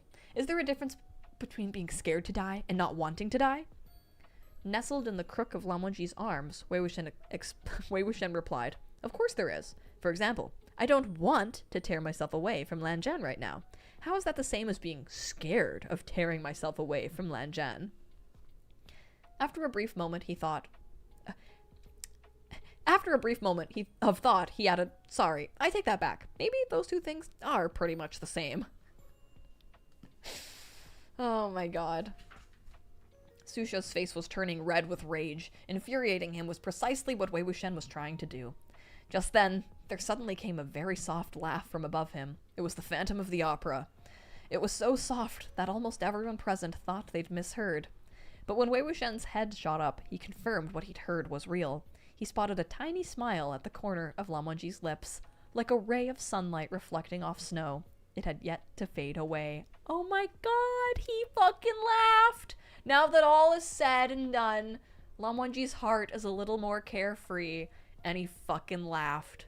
That is hilarious. Now it wasn't just Su She who was stunned, but Lan Qichen and Jinling as well. It was common knowledge that Han Guanzhun was eternally taciturn and cold as ice, as though he'd been born with a disinterested look etched on his face. Almost no one had ever witnessed him smile, not even the smallest upturn of his lips. No one had ever expected to see him smile under these circumstances. He's just so happy. Wei Wuxian is scared to leave his arms, and he's so happy. Wei Wuxian's eyes bulged. It was a while before he managed to swallow hard, throat bobbing with the effort. Lan Zhan, you... Just then, another round of knocking came from outside the Guanyin temple. Su She drew his sword and wielded it with a firm grip. "Who is it?" he demanded, sounding alarmed. No one answered, and then the doors were blown to pieces! The wind and rain burst inside to herald Zidian's oncoming strike! Coursing with spiritual light, it struck Su She squarely on the chest and sent him flying backwards. He crashed heavily into a round red wood pillar and spat out a mouthful of blood. Puh. The two monks guarding either side of the entrance were also hit by the aftershock and sprawled on the ground, unable to rise. Yeah! That's my grape! A figure clad in purple crossed the temple's threshold and entered the main hall with long, steady strides. "I'm here for my fucking nephew!" Outside, the wind was howling and the rain was coming down hard, but the man was perfectly dry, only the bottom hem of his robe dampened to a somewhat darker shade of purple. Raindrops pelted and splattered off the oil paper umbrella he had in his left hand. In his right hand he held Zidian, its cold light sizzling and flashing wildly. The expression on his face was darker than the stormy night. "Jojo!" Jinling called, sitting upright at once. Zhang Cheng glared at him. "Now you know to call for me?" he snapped coldly. "Why did you run away then?" Whether consciously or otherwise, his gaze fell on Wei Wuxian and Lan Wangji. The eyes of the two parties had yet to meet when Su She pushed himself up with the help of his sword and lunged at Zhang Cheng. Before Zhang Cheng moved, there was a flurry of barking. Fairy soared into the temple like a flying fish, pouncing straight towards Su She. "They didn't kill Fairy! Woo! Uncle up! Uncle up in the chat! Uncle up!" The moment Wei Wuxian heard the dog, his hair immediately stood on end and he shrank into Lan Wangji's embrace. Scared completely out of his wits, he cried out, "Lan Zhan!" Lan Wangji already knew to hold him. He assured him. "I'm here." "Hold me!" Wei Wuxian pleaded. "I am," Lan Wangji replied. "Hold me tight!" Wei Wuxian then specified. "I am," Lan Wangji confirmed. Holy shit, that's fucking hilarious. Lan Wangji is now, like, out of his shell. He smiles, he laughs, he uses exclamation marks. Oh my god. Oh my god. Thank you, Quinn, for donating. Jinling, help, I'm surrounded by gay people. Literally. Zhang Cheng wasn't looking at them, but their voices alone set the muscles on his face and the corners of his lips twitching. He seemed to want to look at their way at first, but then kept his head from turning at all. Coincidentally, several monks and cultivators had emerged from the back of the hall, charging with their swords brandished. And here's that epic shot of him with the umbrella and Zidian. Hell yeah! We love Zhang Cheng. Fuck yeah.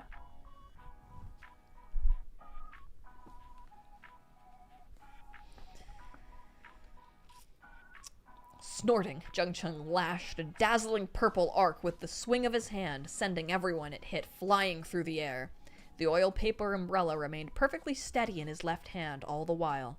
When the hall was filled with the fallen, still shuddering and convulsing like they had current coursing through their bodies, Zhang Cheng finally closed his umbrella. That's epic. Su She was yelling angrily at the black-haired spirit dog who attacked him relentlessly, while Jinling shouted encouragement at his hound. "Fairy, watch out! Bite him! Fairy, bite his hand!" Lan Qichen called out a sharp warning. "Sect Leader Zhang, be careful of the Guqin sound!" He had just spoken when a couple of Guqin notes rang from the back of the room. But Zheng Cheng was on high alert, having already fallen for that wicked song back at the burial mounds. The notes had only just sounded when he kicked a fallen cultivator's longsword into the air with the tip of his foot, chucked the umbrella aside, and caught the sword. His other hand drew Sandu from his waist. Wielding a sword in each hand, he crossed them above his head. What? This is so fucking epic! Okay, I love that he had his insane crash out moment about having Wei Wuxian's core, but then I'm like, this is so cool. Is this him being like, I have Wei Wuxian's core in my body, and I'm gonna fucking honor that by being the most wicked cultivator ever now? Like, him with the two swords being like, yeah! Oh my god. Guys, I just had to overreact first. That's awesome. The two swords scraped against each other with a harsh, piercing noise that drowned out the sound of Jing Guanyao's guqin. It was a very effective way of breaking the spell. There was only one downside. The sound was awful, a horrid screech fit to pierce one's eardrums. It was even harder for people from Gusu, like Lan Xichen and Lan Wangji, to endure. The two of them knitted their brows faintly, but Lan Wangji had his hands full of dutifully holding Wei Wuxian, rendering him unable to cover his ears. And so, Wei Wuxian reached up and put his own hands over Lan Wangji's ears, listening to the dog barking and shaking all the while. Oh my god! The fact that they're holding each other and helping each other in this moment is so cute! Oh my god, that's so cute. Stone-faced, Zheng Cheng charged towards the back of the room as he continued wielding his two swords to produce the mood-killing, ear-splitting demonic noise. Before he could fight his way there, however, Jing Guanyao emerged on his own. Sect Leader Zheng, in consideration of the power of your attack, I concede defeat, he said as he walked out with hands covering his ears. Zheng Cheng lashed out with Zidian, and Jing Guanyao dodged. How did you find this place, Sect Leader Zheng? Zheng Cheng didn't bother mincing words. Jing Guanyao knew his spiritual powers were no match for Zheng Cheng's and didn't dare face him head-on, but had to stay constantly on his toes to dodge while instructing his subordinates to surround Zheng Cheng. Still unruffled, he continued his queries. Was it because A Ling ran off, and you found this place while in pursuit of him? Fairy must have led the way. He sighed. I'm the one who gave him that dog, but the creature won't even grant me a bit of face. Yeah, 'cause you wanted to kill it! Wei Wuxian wasn't as scared of the barking while enveloped in Lan Wangji's firm embrace. He was even able to think. Watching Jing Guanyao fight, his eyes shifting slyly and a smile forever plastered on his face. It reminded him of someone. He and Shui Yang really are cut from the same cloth, he whispered. But Lan Wangji did not say anything. When Wei Wuxian heard no response, he looked up and realized he was still covering Lan Wangji's ears. He hadn't heard his comment, and therefore hadn't answered. Wei Wuxian quickly dropped his hands. It's so cute. Jing Guanyao chuckled and abruptly changed the subject. Sect Leader Zheng, what's wrong? Your attention has been drifting ever since you came here. It seems you're afraid to look over that way. Is there something over there? Oh my god. Oh my god. Cut the bullshit, Zheng Cheng spat. You're the cultivation chief, so fight if you're gonna fight. Still dodging the subject, Jing Guanyao pushed.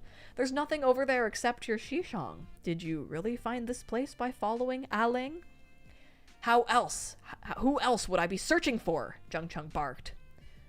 Do not answer him! Lan Xichen exclaimed. Jing Guanyao had a way with words. As soon as Zheng Cheng allowed himself to engage in conversation with him, his attention was diverted and his emotions subtly manipulated. All right, Jing Guanyao said. Mr. Wei, did you see that? Your Shidi isn't here to look for you. He doesn't even want to look at you. Wei Wuxian laughed. What a weird comment. It's not the first time Sect Leader Zheng has acted like that towards me. There's no need for you to remind me. Hearing this, the corner of Zheng Cheng's lips twitched slightly, and veins bulged on the back of his hand that gripped Zidian. Jing Guanyao turned back to him, sighing heavily. You see, Sect Leader Zheng, it's not easy being your Xishang. Wei Wuxian grew alarmed, noticing how Jing Guanyao kept bringing the conversation back to him.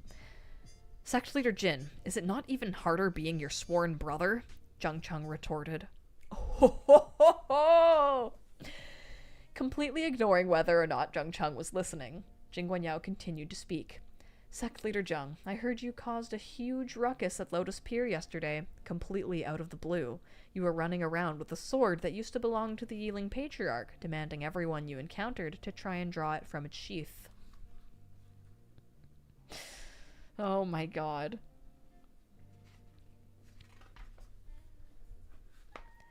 Zheng Cheng's expression became instantly terrifying.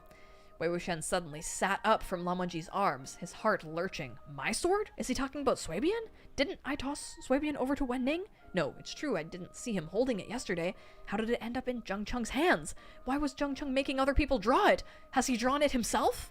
He was tense all over, only calming slightly when Lan Wangji stroked down his spine a few times. Seeing Zheng Cheng suddenly fall silent, Jing Guanyao's eyes glinted.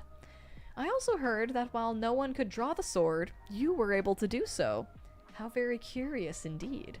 The sword was already sealed when it entered my collection 13 years ago. Absolutely no one could draw it aside from the Yiling Patriarch himself. Zheng Cheng summoned forth both Zidian and Sandu. You shut your mouth! He shouted furiously. Jing Guanyao continued regardless, smiling pleasantly.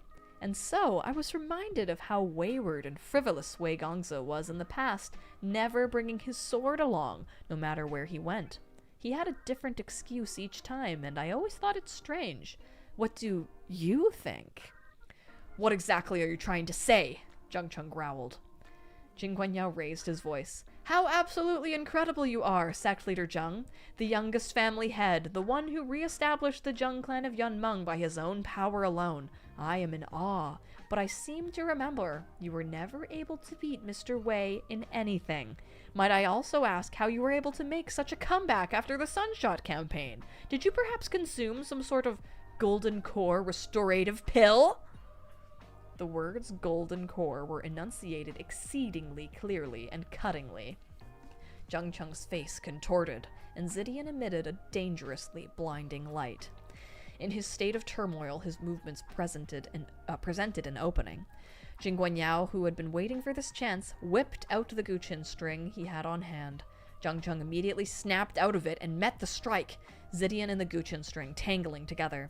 Jing Guanyao's palm went numb, and he immediately let go, but he chuckled lightly soon after, and lashed out another string, aiming it directly at Wei Wuxian. Zheng Cheng's pupils contracted to dots. Moving as fast as lightning, he changed Zidian's course to intercept the string. Jojo, watch out! Cried Jinling. Jing Guanyao had taken this opportunity to draw the soft sword that had been wrapped around his waist all this time, and he stabbed Zheng Cheng in the center of his chest. Oh shit!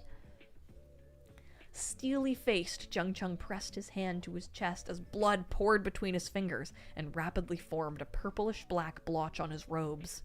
Having blocked the Guqin string, Zidian instantly returned to its silver ring from form and slotted itself back on his finger. He went to protect Wei Wuxian here, right? When their masters lost too much blood or were severely injured, spiritual devices returned to the form that required the least amount of energy to maintain. Pressing the advantage, Jing Guanyao rushed over and sealed Zheng Cheng's spiritual meridians with 2 quick strikes. Tink, tink. Wow. He then pulled a handkerchief from his sleeve and wiped his soft sword clean before wrapping it back around his waist. Jinling had already rushed to Zheng Cheng's side to support him. Lan Xichen sighed. Do not allow him to move rashly. Help him sit down slowly.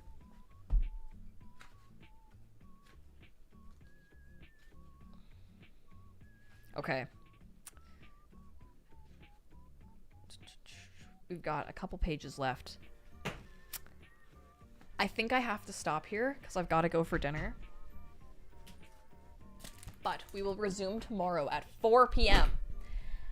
That was fucking crazy. That was probably one of the best things I've ever read. Oh my god.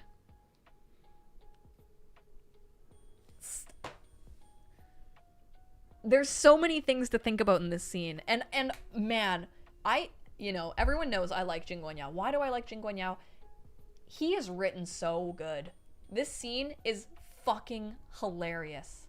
Like, oh my god. it's not just like cheap laughs either. It's like these scenes and these lines are so delicious because of the 5 fucking previous books we read, getting to know these characters intimately and getting to know their relationships and getting to know all the little connections between the two of them, and it coming to fruition in this grand scene where everyone important is together, and Jing Guanyao being the master manipulator he is, not being able to physically fight any of them, but he is one-upping them with his tongue, you know? And it's so good. It's so good. It's so satisfying. Ugh. Awesome. Okay, tomorrow at 4 p.m. we will continue this because this is so good. Oh my god. Thank you guys for being so much fun to read this with. Like, you guys are incredibly fun in the chat. Whenever I get a chance to glance up from where I'm reading and I see you guys reacting and stuff, it's the best feeling ever. It really is so exciting. So, yeah. Awesome. Thank you guys so much for watching and supporting. Remember to like the stream. That helps me out a lot. And subscribe if you want to stay tuned for more updates. Yeah. CSCL, you're so much fun in the chat. Thank you so much for all of your comments. CSCL says, thank you for reading. This was particularly funny. It really was. It really was. I hope you guys can make it tomorrow. All right. I will see you guys tomorrow. Bye.